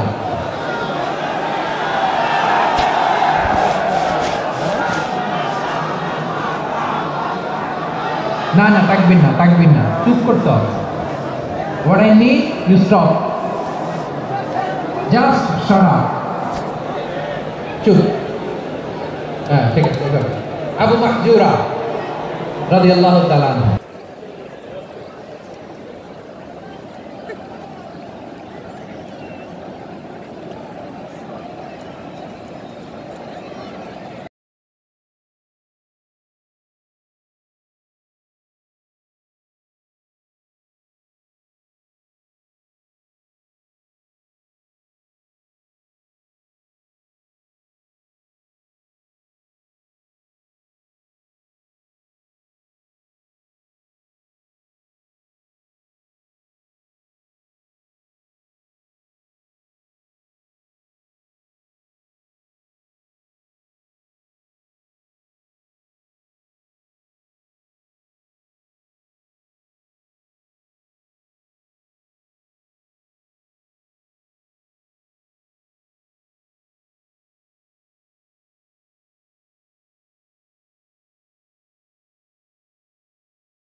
আমার কণ্ঠের বড় তারিফ করেছেন, আপনি আমার আযানকে আপনি পছন্দ করেছেন। একটা জিনিস আপনার কাছে চাই, আপনি আমাকে মক্কার মসজিদুল হারামের মুয়াজ্জিন হিসেবে অ্যাপয়েন্ট করে দেন। বিষ্ণু ইসলাম বলেন, যাও আবু মাহজুরা, আমি তোমাকে পৃথিবীর শ্রেষ্ঠতম মসজিদ মক্কার মসজিদুল হারামের মুয়াজ্জিন হিসেবে অ্যাপয়েন্ট করে দিন। দেখছেন কিভাবে ট্যালেন্ট হান্টিং করতে হয়, কিভাবে হিউম্যান রিসোর্স মানব সম্পদকে ব্যবহার করতে হয়। আসছিল আযানকে ভেঙাইতে, আসছিল কেন? আযানকে ব্যঙ্গ করার জন্য, বিকৃত করার জন্য। আযানকে বিকৃত করতে যে ইসলামের সবচেয়ে শ্রেষ্ঠ মসজিদের মুয়াজ্জিন হয়ে গেল। পড়েন সুবহানাল্লাহ। হযরত আবু মাহজুরা রাদিয়াল্লাহু তাআলা আনহু ওনার এই সুললিত কণ্ঠ ব্যবহার করে মসজিদুল হারামে এত সুন্দর করে আল্লাহু আকবার বলে আযান দিতেন। মানুষগুলোর, মুসল্লিগুলোর, মক্কাবাসীর হৃদয়কে তিনি বিগলিত করে দিতেন। মানুষের হৃদয়কে ঠান্ডা হয়ে যেত। শুধু এখানেই শেষ না আমার যশোরের ভাইয়েরা। বিশ্বনবী যখন সাইয়েদনা আবু মাহজুরা রাদিয়াল্লাহু তাআলা আনহুকে আযান শিখাচ্ছিলেন, বলেন তো বিশ্বনবীর হাতটা কোথায় ছিল? আবু মাহজুরার মাথার সামনে, এই চুলের উপরে ছিল। আবু মাহজুরা ওই স্মৃতিটাকে ধারণ করবার জন্য, ওই স্মৃতিকে বহন করার জন্য বিশ্বনবীর মোবারক হাত আবু মাহজুরার কপালের চুলের যেই জায়গায় লেগেছে, মৃত্যুর আগের দিন পর্যন্ত আবু মাহজুরা মাথার ওই চুলে কোনোদিন ছুরি আর কামার লাগায় না, সেখানে কেচি লাগায় নাই, চুলের মধ্যে চুল লাগায় নাই। আবু মাহজুরা ডান দিকের চুল কাটতো, বাম দিকের চুল কাটতো, পেছনের চুল কাটতো, সামনের চুল কাটতো না। আবু মাহজুরা রাদিয়াল্লাহু তাআলা আনহুর সামনের চুলগুলো বড় হতে হতে যখন এত বড় হয়ে যায়, তিনি চুলগুলো পেঁচিয়ে মাথার মধ্যে রাখতেন। তারপরে তিনি পাগড়ি পরতেন। সবাই জিজ্ঞেস করতো, আবু মাহজুরা, এটা আবার কেমন স্টাইল? দেখতে তোমার কি বিদঘুটে লাগে? কেমন অড লাগে? কেমন খারাপ দেখা যায়? মক্কায় এমন কোনো মানুষ তো দেখি নাই, ডানে চুল কাটে, বায়ে চুল কাটে, পেছনে চুল কাটে, সামনে কাটে না। ওরে আবু মাহজুরা, কেমন দেখা যায় তোমারে? তুমি সামনের চুল কাটো না কেন? আবু মাহজুরা বলে, আমি হাঁটু গেড়ে পেয়ারা নবীর সামনে বসেছিলাম, আমার এই মাথার চুলের মধ্যে মুবারক হাত লাগিয়ে বিশ্বনবী নিজে আমাকে আযানের প্রতিটা বাক্য শিক্ষা দিয়েছেন। বিশ্বনবীর মুবারক হাত, পবিত্র হাত আমার মাথার চুলের যে জায়গায় লেগেছে, আমি চাই ওই চুলগুলা নিয়ে আমি আমার কবরের ভিতরে যাব। সাইয়েদনা আবু মাহজুরা রাদিয়াল্লাহু তাআলা আনহু ইন্তেকালের আগে পর্যন্ত মাথার সামনের চুলগুলা কাটে নাই। মাথার সামনের চুল তিনি কাটেন নাই। সুবহানাল্লাহ বিহামদি। কেমন ভালোবাসতেন বিশ্বনবী সাহাবীদেরকে, সাহাবারা কেমন ভালোবাসতেন বিশ্বনবী। সামনের চুলগুলো বড় হতে হতে এত বড় ছিল, পেঁচিয়ে রেখে পাগড়ি করতেন, কাটতেন না। নবীর হাত লেগেছিল। সুবহানাল্লাহ পড়ে। তাহলে what is the lesson? Moral of the story কি? মোরাল অফ দ্য স্টোরি হচ্ছে, আসছিল আযানকে ব্যঙ্গ করার জন্য, বিকৃত করার জন্য, হয়ে গেল মসজিদুল হারামের মুয়াজ্জিন। দেখেন বিশ্বনবী একটা খারাপ সিচুয়েশনের মধ্যে থেকে কি ভালো জিনিস বের করে আনেন। আমি যে শুরুতে বলেছি কিভাবে তিনি হিউম্যান রিসোর্সকে ডেভেলপ করেছেন, ম্যানেজ করেছেন। তিনি যে চৌকস ট্যালেন্ট হান্টার ছিল, দেখেন সবার মধ্যে থেকে এর বাছাই করে মুয়াজ্জিন বানাই দিয়েছেন। সুবহানাল্লাহ পড়েন। তার মানে এই না সবাই ধরে ধরে মুয়াজ্জিন বানাইছেন। যার যেই ট্যালেন্ট আছে তাকে ওই কাজে অ্যাসাইন করেছেন। যার যেই প্রতিভা আছে তার প্রতিভাকে ইসলামের কাজে লাগিয়েছেন। সুবহানাল্লাহ। যায়েদ বিন সাবিত রাদিয়াল্লাহু তাআলা নাম শুনেছেন? যশো কথা বের হয় না, যদি জায়গায় সালমান খানের নাম শুনছেন সবাই হাত তুলবে, জি হুজুর শুনছি, মানে সব দেখা শেষ। সালমান খান, আমির খান, অমুক খান, সব খান মুখস্থ, কিন্তু যায়েদ বিন সাবিতের নাম মুখস্থ নাই মুসলমানদের। যে সাহাবী মাথার সামনের চুল কাটে নাই, মসজিদুল হারামের মুয়াজ্জিন বানাইছেন বিশ্বনবী। সাহাবীর নাম কি? খায়া ফেলেছে, স্লোগানের সাথে খায়া ফেলেছে। আবু মাহজুরা। কি নাম? আবু মাহজুরা আল জুমাহি রাদিয়াল্লাহু তাআলা। এই নামটা আজকে নিয়ে যাইতে হবে যশোর। আবু মাহজুরা রাদিয়াল্লাহু তাআলা। 2 নম্বরে বলছিলাম যায়েদ বিন সাবিত রাদিয়াল্লাহু তাআলা। বিশ্বনবী দেখলেন মদিনার এই আনসারী সাহাবী হাইলি ট্যালেন্টেড, ইন্টেলেকচুয়াল, মেরিটোরিয়াস, জ্ঞানের প্রতি তার আকর্ষণ, মারাত্মক আকর্ষণ। বিশ্বনবী তাকে দায়িত্ব দিলেন, কোরআন যা নাজিল হয় তুমি লিখো, কাতিবুল ওয়াহী বানায় দিলেন। সুবহানাল্লাহ। যায়েদ বিন সাবিতের আবার আযান শেখান নাই, কারণ তার মধ্যে বিশ্বনবী প্রতিভা দেখেছেন, একাডেমিক প্রতিভা। বিশ্বনবীর একাডেমিক প্রজেক্টগুলো তিনি হ্যান্ডেল করতেন। যায়েদ বিন সাবিত ছিল বিশ্বনবীর ব্যক্তিগত সচিব। কি ছিল? ব্যক্তিগত সচিব। বুঝেন নাই? বিশ্বনবীর ব্যক্তিগত সচিব এবং দোভাষী। ইহুদিরা কিছু লিখে দিলে এটার অর্থ বিশ্বনবীরে বুঝায় দিতেন, আবার ইহুদিদের কাছে কিছু লিখতে হলে তিনি লিখে দিতেন। বিশ্বনবী একদিন বললেন, ইন্নী ওয়াল্লাহি মা আমানু ইয়াহুদা আলা কিতাব। ইহুদিরা যে চিঠি পাঠায় অর্থ তো বুঝি না, আরেক ইহুদি আইনে অর্থ করা লাগে। আবার ইহুদিদের কাছে কিছু লিখে পাঠাইতে চাইলে আমরা তো লিখতে পারি না, ইহুদিদের দিয়ে লেখা লাগে। ওরা যে পড়ে শুনে লিখে দেয়, আমি ওদের বিশ্বাস করি না। আমার নিজের একজন লোক দরকার। বিশ্বনবী যায়েদ বিন সাবিতকে চুজ করলেন ল্যাঙ্গুয়েজের জন্য। উনি বললেন, যায়েদ, তোমার সফট স্কিলকে ডেভেলপ করতে হবে, তুমি হিব্রু ল্যাঙ্গুয়েজ শিখে ফেলো। যায়েদ বিন সাবিত বলল, বিশ্বনবীর মোটিভেশন আর ইন্সপিরেশন পেয়ে আমি 15 দিনে ইহুদিদের এই হিব্রু ল্যাঙ্গুয়েজ শিখে ফেললাম। শুধু শিখে ফেললাম না, হাত্তা হাদিয়াতু, even I became master in the language. এই ভাষা আমি পারদর্শী হয়ে গেলাম। এরপরে ইহুদিরা চিঠি লিখে পাঠালে আর কোনো ইহুদি ডাকা লাগতো না, আমি নবীর এটার অর্থ শুনে পরে বুঝাই দিতাম। আবার ইহুদিদের কাছে চিঠি লেখা লাগলে আমি যায়েদ বিন সাবিত চিঠি লিখে দিতাম। সুবহানাল্লাহ। দেখেন, এত সাহাবীর মধ্য থেকে বিশ্বনবীর একাডেমিক প্রজেক্ট, ব্যক্তিগত সচিব, দোভাষী হিসেবে তিনি যায়েদ বিন সাবিতের মতো তরুণকে নির্বাচিত করেছেন। কেমন ট্যালেন্ট হান্টার ছিল আমার নবী। সুবহানাল্লাহ পড়বেন না? বিশ্বনবীর ইন্তেকালের পরে সাইয়েদনা আবু বকর রাদিয়াল্লাহু তাআলা আনহু যখন খলিফা হয়ে আসলেন, কোরআনকে সংকলনের দায়িত্ব দেয়া লাগবে, কোন সাহাবীকে দিবেন? সব সাহাবারা মিলে পরামর্শ করলেন। সাইয়েদনা আবু বকর, ওমর সবাই মিলে বিশাল কোরআন সংকলনের গুরু দায়িত্ব বিশ্বনবীর ব্যক্তিগত সচিব, বিশ্বনবীর দোভাষী, বিশ্বনবীর সিলেক্ট করাইলো যায়েদ ইবনে সাবিত রাদিয়াল্লাহু তাআলা আনহুকে দিয়েছে। কোরআনের কপি তো আজকে এখানে রাখে নাই। এই যে আজকের যে কোরআন পড়েন, এটা আগে এরকম ছিল না। কোরআন নাজিল হলে সাহাবারা চামড়া, ওটের চামড়ায় লিখে ফেলতো, ওটের চ্যাপ্টা হাড্ডির মধ্যে লিখে ফেলতো, গাছের গুড়ির মধ্যে লিখে ফেলতো, বিভিন্ন জনের কাছে ছড়ানো ছিটানো ছিল।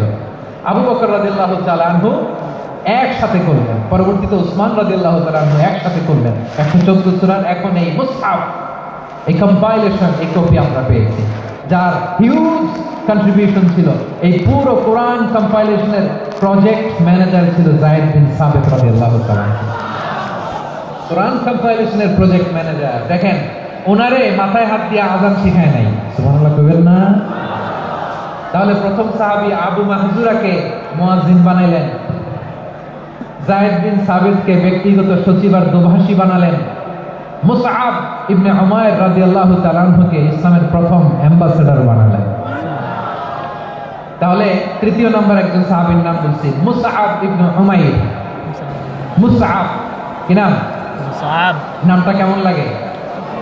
এই কয়েকজনের ভালো লাগে, বাকিদের ভালো লাগে না? ভালো লাগে? এই এই আর কয়েকটা মিনিট দেওয়া যাবে না আমাকে আল্লাহর রাস্তে? হ্যাঁ, ঠিক আছে। আমি তোমাদেরকে ভালোবাসা দেখাবো, দোয়া করবো যদি চুপ থাকো, একেবারে চুপ, কষ্ট সহ্য করো। বাকিরা যা সওয়াব পাবে তোমরা ডবল পাবা, যেহেতু কষ্ট বেশি, কিন্তু চুপ। 3 নম্বর সাহাবীর নাম মুসআব। এই ধাক্কাধাক্কি কেন? ধাক্কাধাক্কি কেন রে ভাই? না না না, এরকম হইলে আসবো না যশোর, আমি আর আসবো না। হয় পিছনে চলে যাও, নাহলে চুপ, ধাক্কাধাক্কি নেই। 3 নম্বর সাহাবীর নাম মুসআব। কি নাম? He was the first ambassador in Islam. ইসলামের প্রথম ডিপ্লোমাট, প্রথম কূটনৈতিক, ইসলামের প্রথম কূটনৈতিক, ইসলামের প্রথম ডিপ্লোমাট, প্রথম অ্যাম্বাসেডর মুসআব ইবনে উমাইর। মক্কার তরুণ যুবক, উনি পারফিউম লাগাইলে মানুষ দেখলেই বুঝতো এটা মুসআব লাগাইছে। এমন ড্যাশিং ফেসের ছিল, এমন স্মার্ট ড্যাশিং ফেস, এমন পার্সোনালিটির মানুষ ছিল। মুসআব রাদিয়াল্লাহু তাআলা আনহু। কারণ যিনি ইসলামের স্পোকম্যান হবেন, মুখপাত্র হবেন, তার স্মার্ট হওয়ার দরকার আছে না নাই? আকাবার প্রথম শপথ যখন হলো, তাদের সাথে বিষ্ণু ইসলাম মদিনাতে একজন মুখপাত্র পাঠালেন, ডিপ্লোমাটকে পাঠালেন, অ্যাম্বাসেডর অফ ইসলাম, তিনি হচ্ছেন মুসআব ইবনে উমাইর। সুবহানাল্লাহ। বিশ্বনবী দেখলেন সে অনেক স্মার্ট, তার ডেডিকেশন আছে, সিনসিয়ারিটি আছে, এবং মদিনায় যে আউস খাজরাজ গোত্রের নেতাদের সাথে ডিল করতে হবে, ইহুদিদের সাথে ডিল করতে হবে, ওখানে একজন পাক্কা জানু খেলোয়াড়ের দরকার আছে না নাই? মুসআব ইবনে উমাইর রাদিয়াল্লাহু তাআলা আনহু, ওনাকে বিষ্ণু ইসলাম চুজ করলেন। এবং বিষ্ণু ইসলামের এই চুজিংটা, এই সিলেকশনটা এত সুন্দর ছিল, তিনি মদিনাতে যে বিশ্বনবী আসার আগেই মদিনার জমিনকে তিনি উর্বর করে ফেলছেন। প্রতিটা ঘরে ঘরে কালিমার দাওয়াত তিনি পৌঁছায় দিচ্ছেন। জুমার বিধান নাজিল হয়েছে, কিন্তু মক্কায় পরিবেশ নাই জুমা পালনের। বিষ্ণু ইসলাম একজনকে দিয়ে খবর পাঠালেন, যাও মদিনায় মুসাবকে যে বলো, মুসাব তো আমার শিক্ষক, আমার স্পোকম্যান, মদিনাতে যেন তারা জুমা কায়েম করে। বিশ্বনবীর আগেই মুসাব মদিনার মুসলিমদেরকে নিয়ে মদিনায় প্রথম জুমা কায়েম করে ফেলছে। সুবহানাল্লাহ। ডিপ্লোমাটদের কেমন হইতে হয়, অ্যাম্বাসাডারের কেমন হইতে হয়, মুসআব রাদিয়াল্লাহু তাআলা আনহুর কাছ থেকে শিখে নাও। মুসআব নামটা কেমন লাগে? যশোর যাদের সন্তান হবে, ছেলে সন্তান, আমার রাস্তায় পাইলে সবাই জিজ্ঞেস করে, হুজুর একটা নাম দেন, আমার ছেলে হবে। যশোরবাসীর জন্য আমি একটা নাম দিয়ে দিলাম, নাম রাখতে হবে মুসআব। কি নাম? নামটা যাদের ভাল লাগে, ছেলে সন্তান অনাগত আসবে, মনে চাইলে নাম রেখে দিবেন মুসআব রাদিয়াল্লাহু তাআলা আনহু নামে মুসআব। তাহলে মুসআব রাদিয়াল্লাহু তাআলা আনহুকে বিশ্বনবী ল্যাঙ্গুয়েজ শিখান নাই, সফট স্কিল শিখান নাই। যায়েদ রাদিয়াল্লাহু তিনি হিব্রু ল্যাঙ্গুয়েজ শিখেছেন, সুরিয়ানি শিখেছেন, কিন্তু মুসআবকে তিনি বানিয়েছেন the spokesman of Islam, the first diplomat, the ambassador of Islam. সুবহানাল্লাহ পড়বেন না? আব্দুল্লাহ ইবনে আব্বাস রাদিয়াল্লাহু তাআলা আনহু বিশ্বনবীর কাজিন, চাচাতো ভাই। আবার মাইমুনা রাদিয়াল্লাহু তাআলা আনহু, মাইমুনা নবীর স্ত্রী, তিনি ছিলেন আব্দুল্লাহর আপন খালা। তো নবীর বউ যদি ওনার খালা হয়, নবী তার কি? বুঝে নাই, নবী তার কি? খালু। তাহলে সম্পর্ক অনেক গভীর, কাজিন আবার খালু, ছোট্ট মানুষ, তাই রাতে মাঝে মাঝে ঘরে থাকতো। বিশ্বনবী দেখলেন আব্দুল্লাহ যেহেতু আমার ঘরে ঢুকতে পারে, আব্দুল্লাহরে এই উম্মতের বড় শিক্ষাবিদ বানাইতে হবে। কথা বোঝা নাই? আব্দুল্লাহকে কি বানাইতে হবে? শিক্ষাবিদ, এডুকেটর অফ দিস উম্মাহ, এই উম্মার শিক্ষাবিদ বানাইতে হবে। তাই আব্দুল্লাহ ইবনে আব্বাসকে বিশ্বনবী হাতে কলমে শিক্ষা দিয়েছেন। আহারে, আর এরপরে যে কি ভাষা আসবে তোমাদের জন্য আমার মুখ থেকে আমি নিজেও জানি না, জানি না। 1 ঘন্টা যাবো ধাক্কা ধাক্কি মারামারি, তো আসতে বলছে যে তোমাকে পেছনে চলে যাও, জায়গা না পেলে পুরো প্রোগ্রামটাই নষ্ট করে দেবে।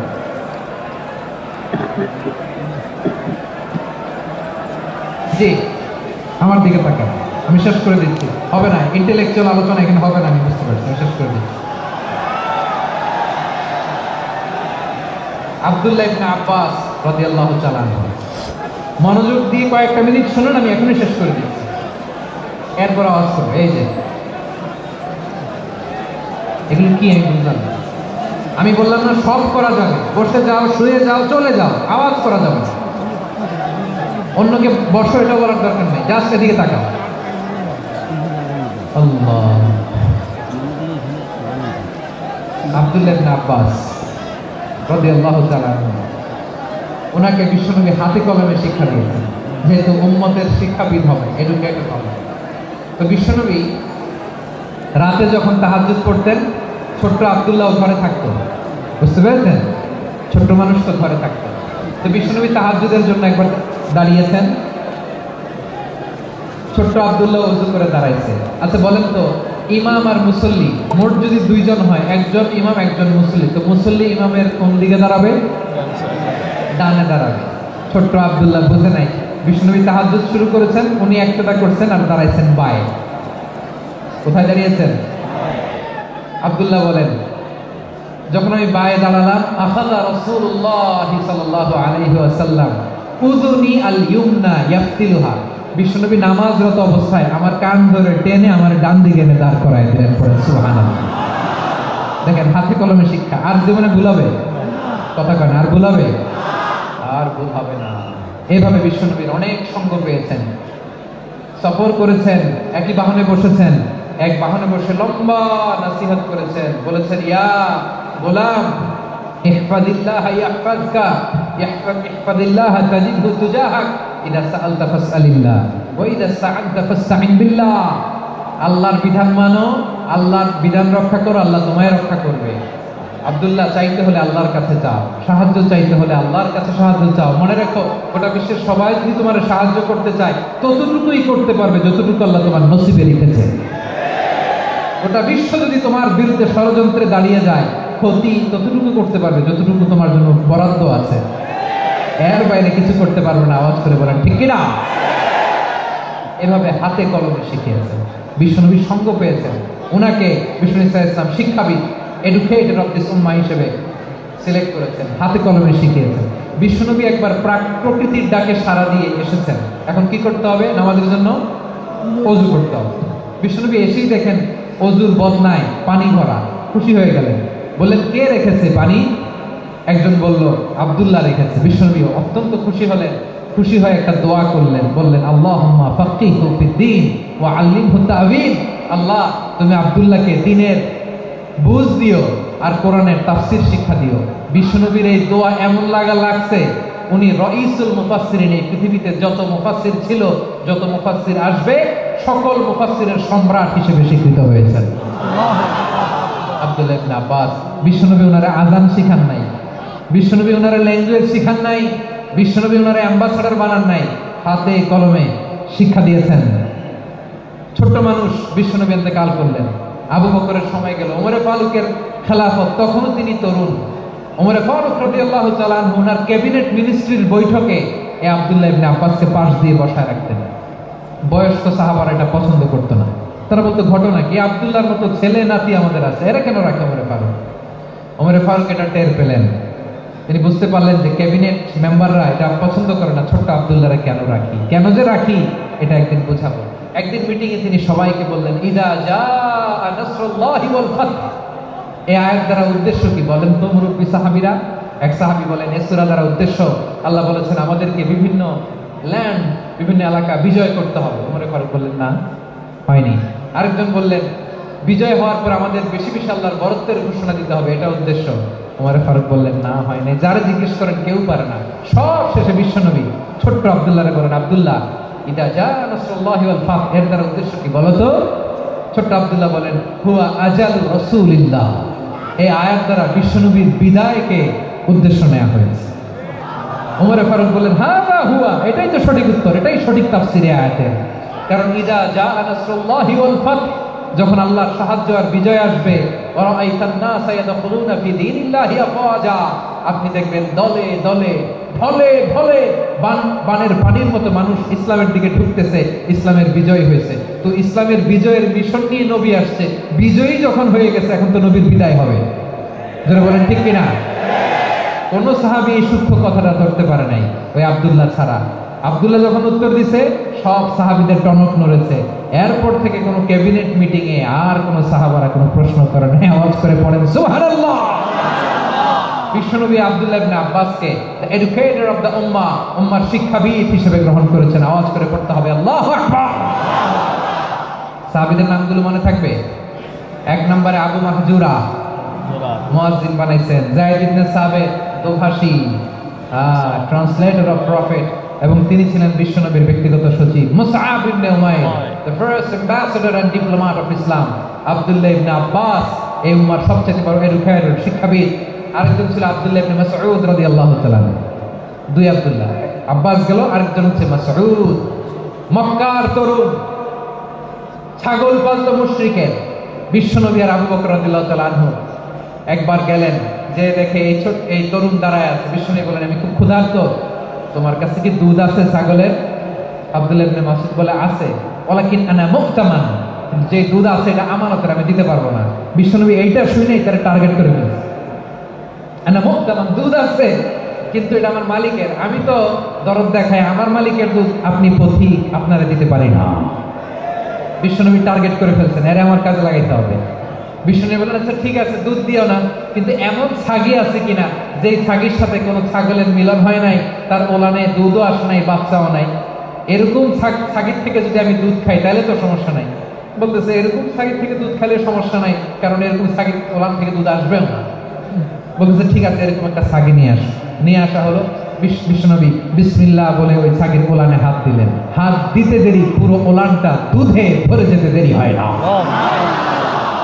বিশ্বনবী আর আবু বকর রাদিয়াল্লাহু তাআলা আনহু দহন করে পেট ভরে খেলেন। এই দৃশ্য আব্দুল্লাহ ইবনে মাসউদের হৃদয়ে দাগ কাটলো। এই মুজিজা দেখে তিনি বললেন আশহাদু আল্লা ইলাহা ইল্লাল্লাহ ওয়া আশহাদু আন্না মুহাম্মাদুর রাসূলুল্লাহ। তিনি ষষ্ঠ মুসলিম ছিলেন, 6 নম্বর মুসলমান। ওনাকে টার্গেট করে বিশ্বনবী দেখলেন এমন ইন্টেলেকচুয়াল ব্রেন, উনি সূক্ষ্ম সূক্ষ্ম জিনিস বুঝে বেশি, ফিকহি জ্ঞান ওনার মধ্যে বেশি। বিশ্বনবী ওনাকে কোরআনের জ্ঞান শিক্ষা দিতে লাগলেন। উনি বিশ্বনবী সবার কাছে কোরআন শোনায়, কিন্তু বিশ্বনবী নিজে আব্দুল্লাহ ইবনে মাসউদের কাছ থেকে কোরআন শুনতো। বিশ্বনবী একবার বললেন ইকরা আলাইয়া ইয়া মাসউদ। ইবনে মাসউদ একবার শোনাও তো কোরআন দেখি। আব্দুল্লাহ ইবনে মাসউদ বলে আকরাউ আলাইকা ওয়া আলাইকা উনজিল।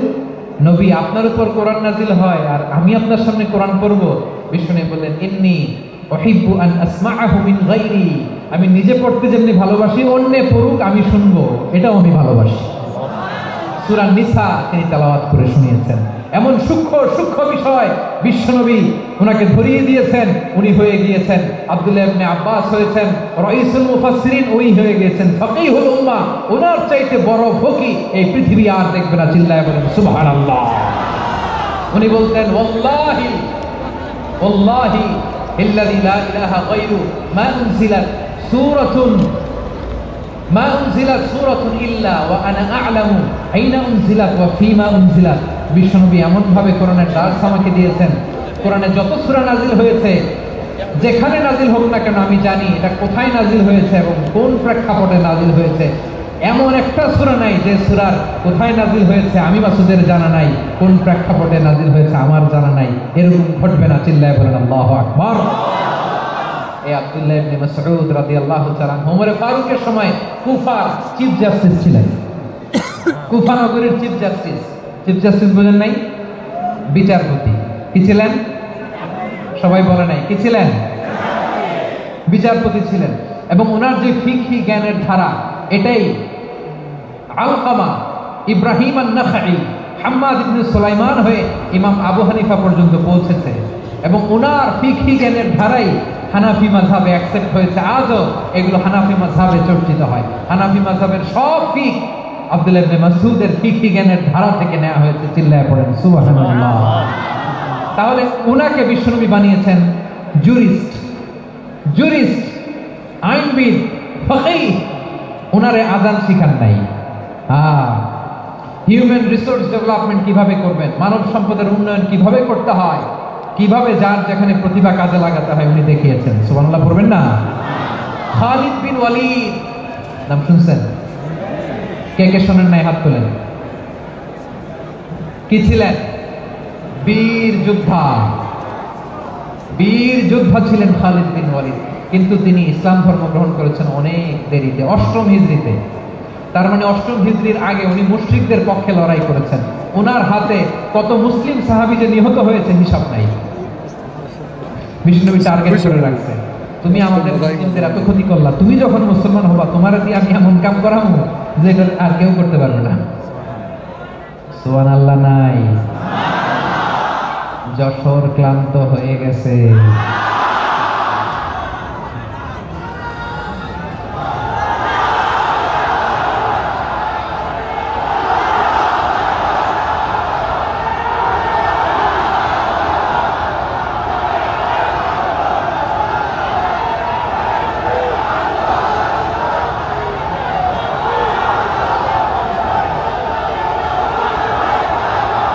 মাশাআল্লাহ। বসুন। খালিদ বিন ওয়ালিদ রাদিয়াল্লাহু তাআলা 8ম হিজরিতে মুসলিম হয়েছেন, মক্কা বিজয়ের আগে। তো মক্কা বিজয়ের আগে যখন মুসলিম হয়েছেন, এর আগে কি করছেন? কাফিরদের সাথে যুদ্ধ করেছেন। উনি উহুদের যুদ্ধে মুসলমানদের যে পরাজয় ভাব, কঠিন পরিস্থিতির মুখোমুখি ওনার কারণে পেছন থেকে এমন আতর্কিত আক্রমণ করেছেন, মুসলমানদেরকে কচুকাটা করেছেন। 8ম হিজরিতে আল্লাহ তাআলা হেদায়েতের নূর দিয়ে ওনার হৃদয়টাকে উজালা করে দিলেন। লা ইলাহা এটা এমন বাণী যার হৃদয়ে একবার টাচ খাবে, এইটা থেকে সে আর পালিয়ে বেড়াতে পারে। ঝিনুকের ভেতর লুকিয়ে থাকে যেমন মতি, ঝিনুকের ভেতর লুকিয়ে থাকে যেমন মতি, কলমা শাহাদাতে আছে আল্লাহর জ্যোতি, কলমা শাহাদাতে আছে আল্লাহর জ্যোতি। ঠিক কিনা বলে? মক্কা বিজয়ের আগে মুসলিম হলেন, হওয়ার পরে বিশ্বনবীর টার্গেট ফুলফিল হলো। ওই যে টার্গেট করে রেখেছেন আর দোয়া করেছেন, খালিদ বিন ওয়ালিদ যদি মুসলিম হয় তাকে আমি মিলিটারি চিফ বানাবো। ওনাকে আজান শিখান নাই, ওনারে কান ধইরা নামাজের এই মাথা থেকে ওই মাথা আনান নাই, ফিকহি কোরআনের সূক্ষ্ম তাফসীর ওনারে শিখান নাই, অ্যাম্বাসেডর বানান নাই। বিষ্ণু ইসলাম উনাকে সামরিক অভিযানে প্রেরণ করেছেন। সামরিক অভিযানে তিনি প্রেরণ করেছেন। ওনার জীবদ্দশায় ওনার নেতৃত্বে যতগুলো যুদ্ধ হয়েছে, একটা যুদ্ধেও তিনি পরাজয় বরণ করেন না। ওমরে ফারুকের সময়কালে তিনি চিফ অফ মুসলিম মিলিটারি মানে মুসলিম সেনাপতি হয়েছেন। যশোর আওয়াজ করো, ঠিক কিনা বলো? সেনাপতি, মুসলিম সেনাপতি। তাহলে কিভাবে হিউম্যান রিসোর্স ব্যবহার করতে হয় গোটা বিশ্ব আমার নবীর কাছ থেকে শিখে না। খালিদ বিন ওয়ালিদ, ওনাকে বিশ্বনবী একটা উপাধি দিয়েছেন। উপাধিটা হচ্ছে সাইফুল্লাহিল মাসলুল, আল্লাহর নাঙ্গা তরবারি, আল্লাহর খোলা তরবারি, দ্য ওপেন সোর্ড অফ আল্লাহ। খালিদ বিন ওয়ালিদ মুসলিম সেনাপতি। হাসান বিন সাবিত নাম শুনছেন? দেখি উনি কি ছিল বলেন। রাসূলের সভা কবি, কালচারাল হিজিমনিকে ডিফিট করার জন্য। উনি ভালো অস্ত্র চালানো জানতেন না, ওই কাজে উনি যেতেন না। ওনার ছিল কাব্য প্রতিভা। কাব্য প্রতিভা, কাফিররা কবিতা দিয়ে নবীকে গালি দিত। বিশ্বনবী বলতেন, ইয়া হাসান আজিব আন রাসূলিল্লাহ, তুমি নবীর হয়ে কাফেরদের এই কথাগুলোর জবাব দাও। বিশ্বনবীর একটা মিম্বার ছিল, বিশ্বনবীর মিম্বারের পাশাপাশি মসজিদে নববীতে এই হাসান বিন সাবিতের জন্য বিশ্বনবী একটা স্পেশাল মিম্বার বানিয়ে দিয়েছে। এখান থেকে তুমি জবাব দাও। এবং বিশ্বনবী বলেছেন, আল্লাহুম্মা আইয়িদহু বিরূহিল কুদুস। আল্লাহ হাসান আমার পক্ষে জবাব দেয়, তুমি জিব্রাইল মারফত তাকে সাহায্য পাঠাইয়া দিও। রাসূল সাল্লাল্লাহু আলাইহি ওয়াসাল্লামের সভা কবি, the poet of the prophet, নবীর কবি। উনি কবিতা দিয়ে এমন উচ্চাঙ্গের ভাষায় কবিতা দিয়ে তিনি জবাব দিতেন, কাফিরদের গা শিহরে যেত, তাদের হৃদয়ে আগুন ধরে যেত। তাহলে এরকম কবিরও দরকার আছে না নাই? এখন যাকে আল্লাহ দিছে কাব্য প্রতিভা, এর যদি আপনি যুদ্ধের ময়দানে পাঠান হবে? যারা দিছে সুরেলা গলা, এর যদি অ্যাম্বাসেডর বানান হবে না। হাসান বিন সাবিত ছিলেন বিষ্ণু ইসলামের কবি। হুযায়ফা ইবনুল ইয়ামান বিশ্বনবীর গোয়েন্দা বিভাগের প্রধান। কিসের প্রধান? হুযায়ফা ইবনুল ইয়ামান, ওনার ছিল ডিটেকটিভ মাইন্ড, ডিটেকটিভ মাইন্ড, গোয়েন্দা বিভাগের প্রধান। এবং উনি হচ্ছেন সাহিবু সিররি রাসূলিল্লাহ, রাসূল সাল্লাল্লাহু আলাইহি ওয়াসাল্লামের গোপন তথ্যের ধারক বাহক। নবীর যেই কথা কেউ জানে না, সব হুযায়ফার পেটের ভিতরে ছিল। সুবহানাল্লাহ পড়ে। মদিনার যত ইহুদিদের একটা লিস্ট ছিল, এই লিস্ট শুধু দুইজন জানতো, বিশ্বনবী আর হুযায়ফা। সুবহানাল্লাহ পড়বেন না? তাহলে ওনাকে কোন দায়িত্ব দিছে? কোন বিভাগ? যশোর আওয়াজ করো, কোন বিভাগ? গোয়েন্দা বিভাগের হেড ছিল।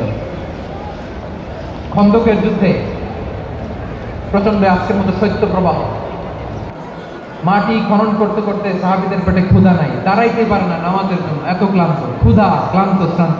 বিশ্বনবী বললেন, কে আছো? এই কঠিন শীত, এই ভয় আর ক্ষুধার মধ্যেও খন্দকের পরীক্ষার টপকে শত্রু শিবিরে যে আমাকে তথ্য দিবা, কে আছো? কারো গায়ে শক্তিই নাই যে দাঁড়াবে, কেউ দাঁড়ায় না। বিশ্বনবী তখন নিজে হুযায়ফাকে ডাক দিলেন, হুযায়ফা, যে আমাকে আজকে শত্রু শিবিরের তথ্য এনে দিবে, সে জান্নাতে আমার মরাফাকা আমার সঙ্গী হবে।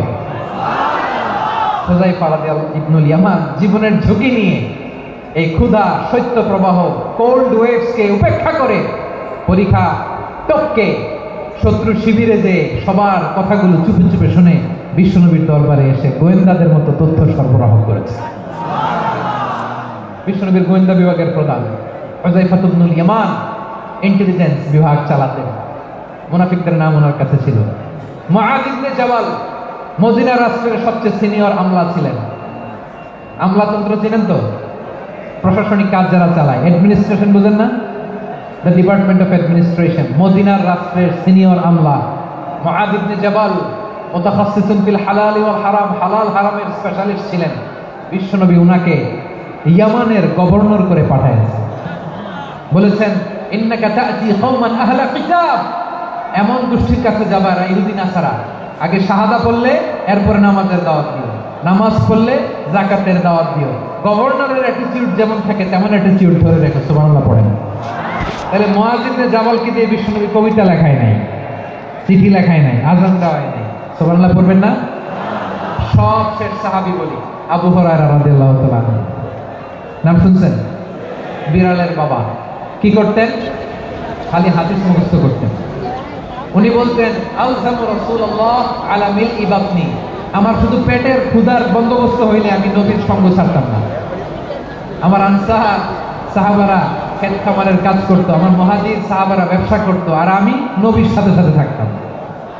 শুধু সকাল বিকাল দুই বেলা যদি আমার খাবারের বন্দোবস্ত হয়, আমি আর নবীর লগ ছাড়ি না। সুবহানাল্লাহ কইবেন না? 5374টা হাদিস তিনি বর্ণনা করেছেন। সবচেয়ে বেশি হাদিস বর্ণনাকারী সাহাবী। হাদিস প্রিজার্ভেশনের কাজে বিশ্বনবী ওনাকে কাজে লাগিয়েছেন। উনি একদিন বলেন ইয়া রাসূলুল্লাহ আসমাউ মিনকা কাসীরান ফালা আহফাজু, নবী অনেক কথা শুনি আমার মনে থাকে না। বিষ্ণু বললেন তাই?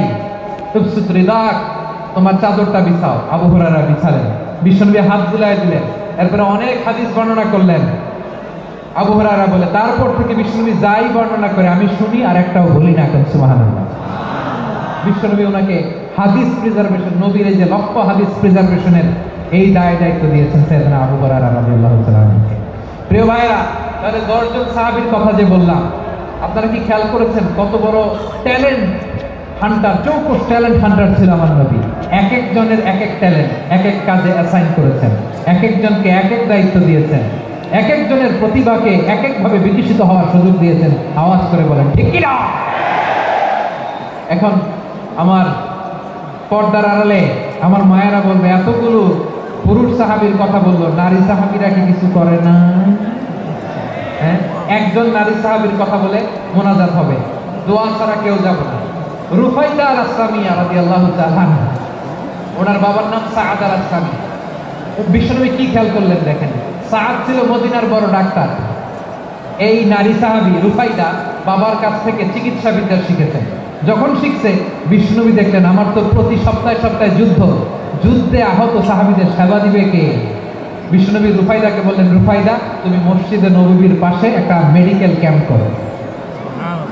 এই যে সাকিনা আদ্দিন মেডিকেলের আমার ছাত্রী বন্ধুরা শুনে রাখো, তোমাদের আইকন হচ্ছে রুফাইদা আল-আসলামিয়া। বিশ্বনবীর ডিরেকশন অনুযায়ী তিনি মসজিদে নববীর পাশে একটা মেডিকেল ক্যাম্প করলেন এবং আহত সাহাবাদের চিকিৎসা উনি ওনার টিম নিয়ে দিতেন। বিশ্বনবীর পরামর্শে উনি আনসারি এবং মুহাজির মহিলা সাহাবীদেরকে নিয়ে একটা স্পেশাল মেডিকেল টিম গঠন করলেন। খায়বার যুদ্ধে 7ম হিজরিতে যখন বিশ্বনবী যায়, উনি ওনার টিম নিয়ে আসতেন, বললেন ইয়া রাসূলুল্লাহ আমরা তো তলোয়ার চালাতে পারি না, আমরা তো তীর মারতে পারি না, আপনি যদি অনুমতি দেন খায়বার অভিযানে আমি আমার টিম নিয়ে মেডিকেল টিমের সেবাটা সার্ভিসটা দিতে চাই। সুবহানাল্লাহ। বিশ্বনবী অনুমতি দিলেন। যোদ্ধা সাহাবীদের সাথে রুফাইদা আল-আসলামিয়া উনিও মেডিকেল টিম নিয়ে অগ্রসর হলেন।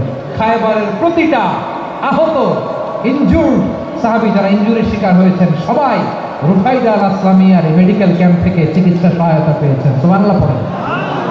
দেখেন কিভাবে বিশ্বনবী ট্যালেন্ট বাছাই করতেন। আপনি অবাক হবেন, বাহরাইনের মেডিকেল ইউনিভার্সিটিতে রুফাইদা আল-আসলামিয়া মেডিকেল প্রাইজ অ্যাওয়ার্ড প্রতি বছর দেওয়া হয়।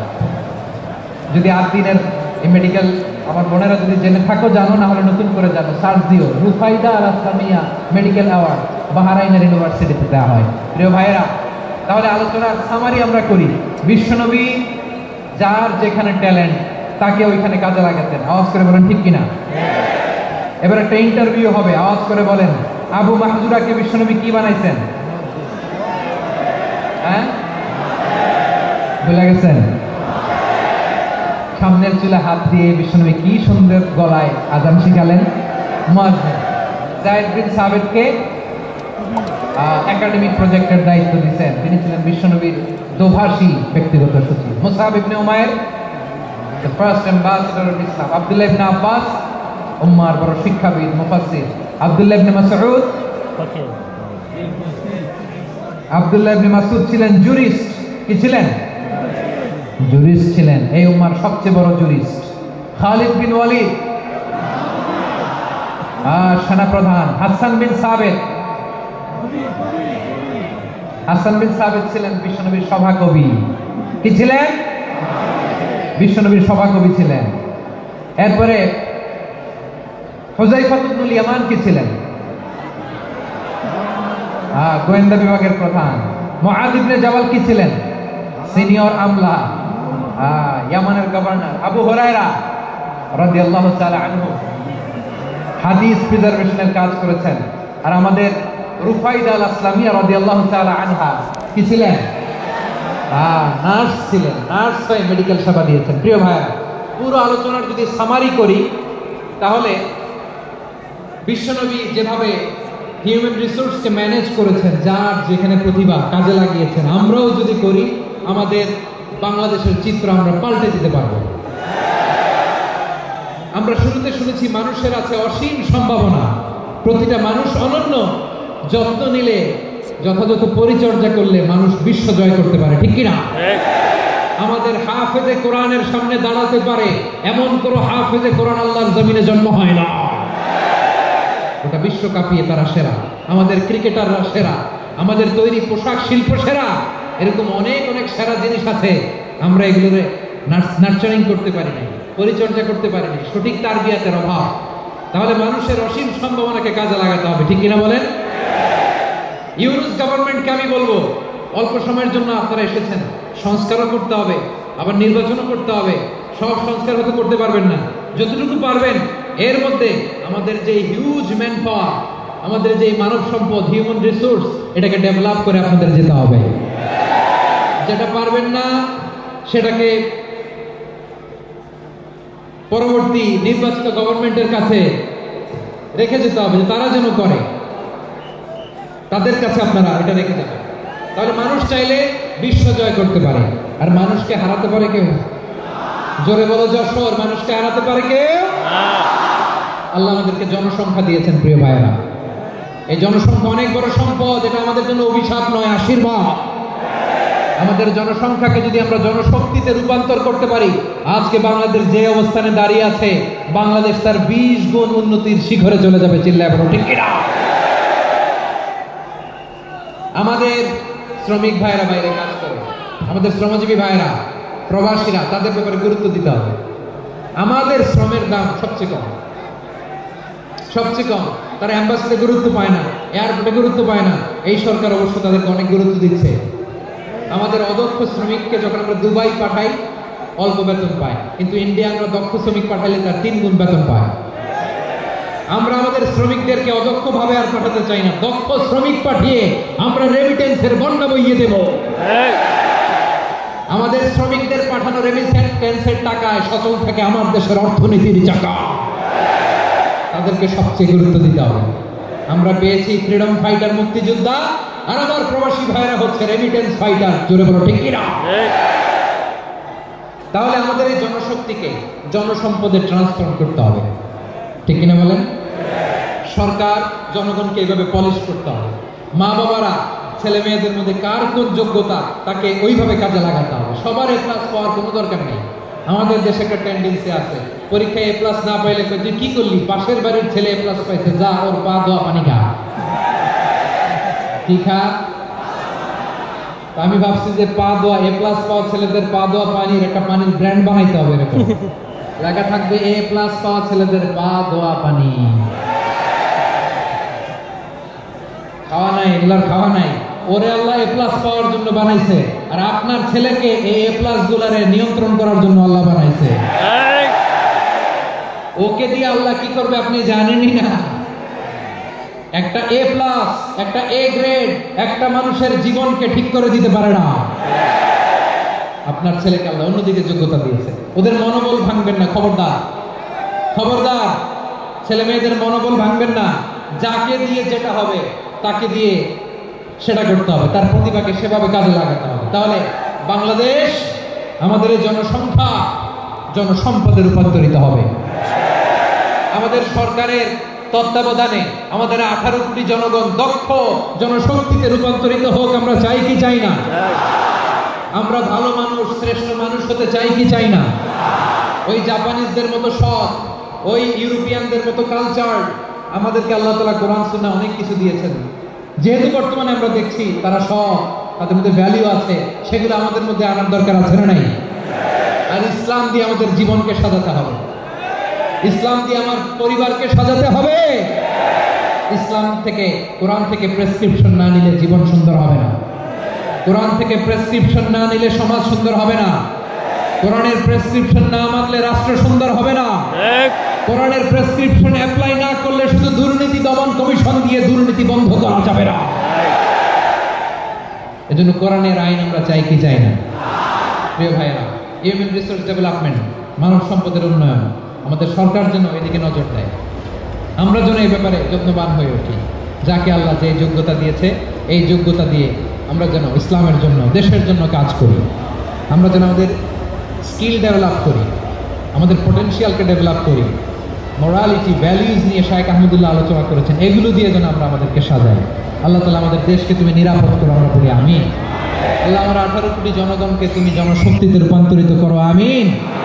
আল্লাহ আমরা হাতে হাত রেখে, কাঁধে কাঁধ মিলিয়ে ভাই ভাইয়ের যেন এই দেশকে করতে পারি, আল্লাহ তুমি তৌফিক দান করো, আমরা বলি আমিন। আমার প্রিয় মহিউদ্দিন ভাই বলেছেন, হুজুর এমন একটা ঘোষণাপত্র দিয়ে যাবেন আজকের এই ঐতিহাসিক যশোরের প্রোগ্রামে, যেটা গোটা বাংলাদেশে মানুষ এটার উপর আমল করে। আমি যেই কথাটা বলেছি এটাই, আসুন আমরা আমাদের জনসংখ্যাকে জনসম্পদে ট্রান্সফর্ম করি। আমাদের জনসংখ্যাকে আমরা যেন জনশক্তিতে রূপান্তরিত করি। জনসংখ্যাকে ট্রান্সফর্ম করে জনশক্তি দিয়ে আমরা যেন আগামীর বাংলাদেশ, স্বাধীন বাংলাদেশ 2.0 কে গড়ে তুলি। আল্লাহ তাআলা আমাদের সবাইকে কথাগুলো বোঝার আমল করার তৌফিক দান করুন। এই জেনজি, ক্ষমা করে দিও আমাকে।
खुश हो गई वो, अब तो मज़ा ही मज़ा है मेरे को।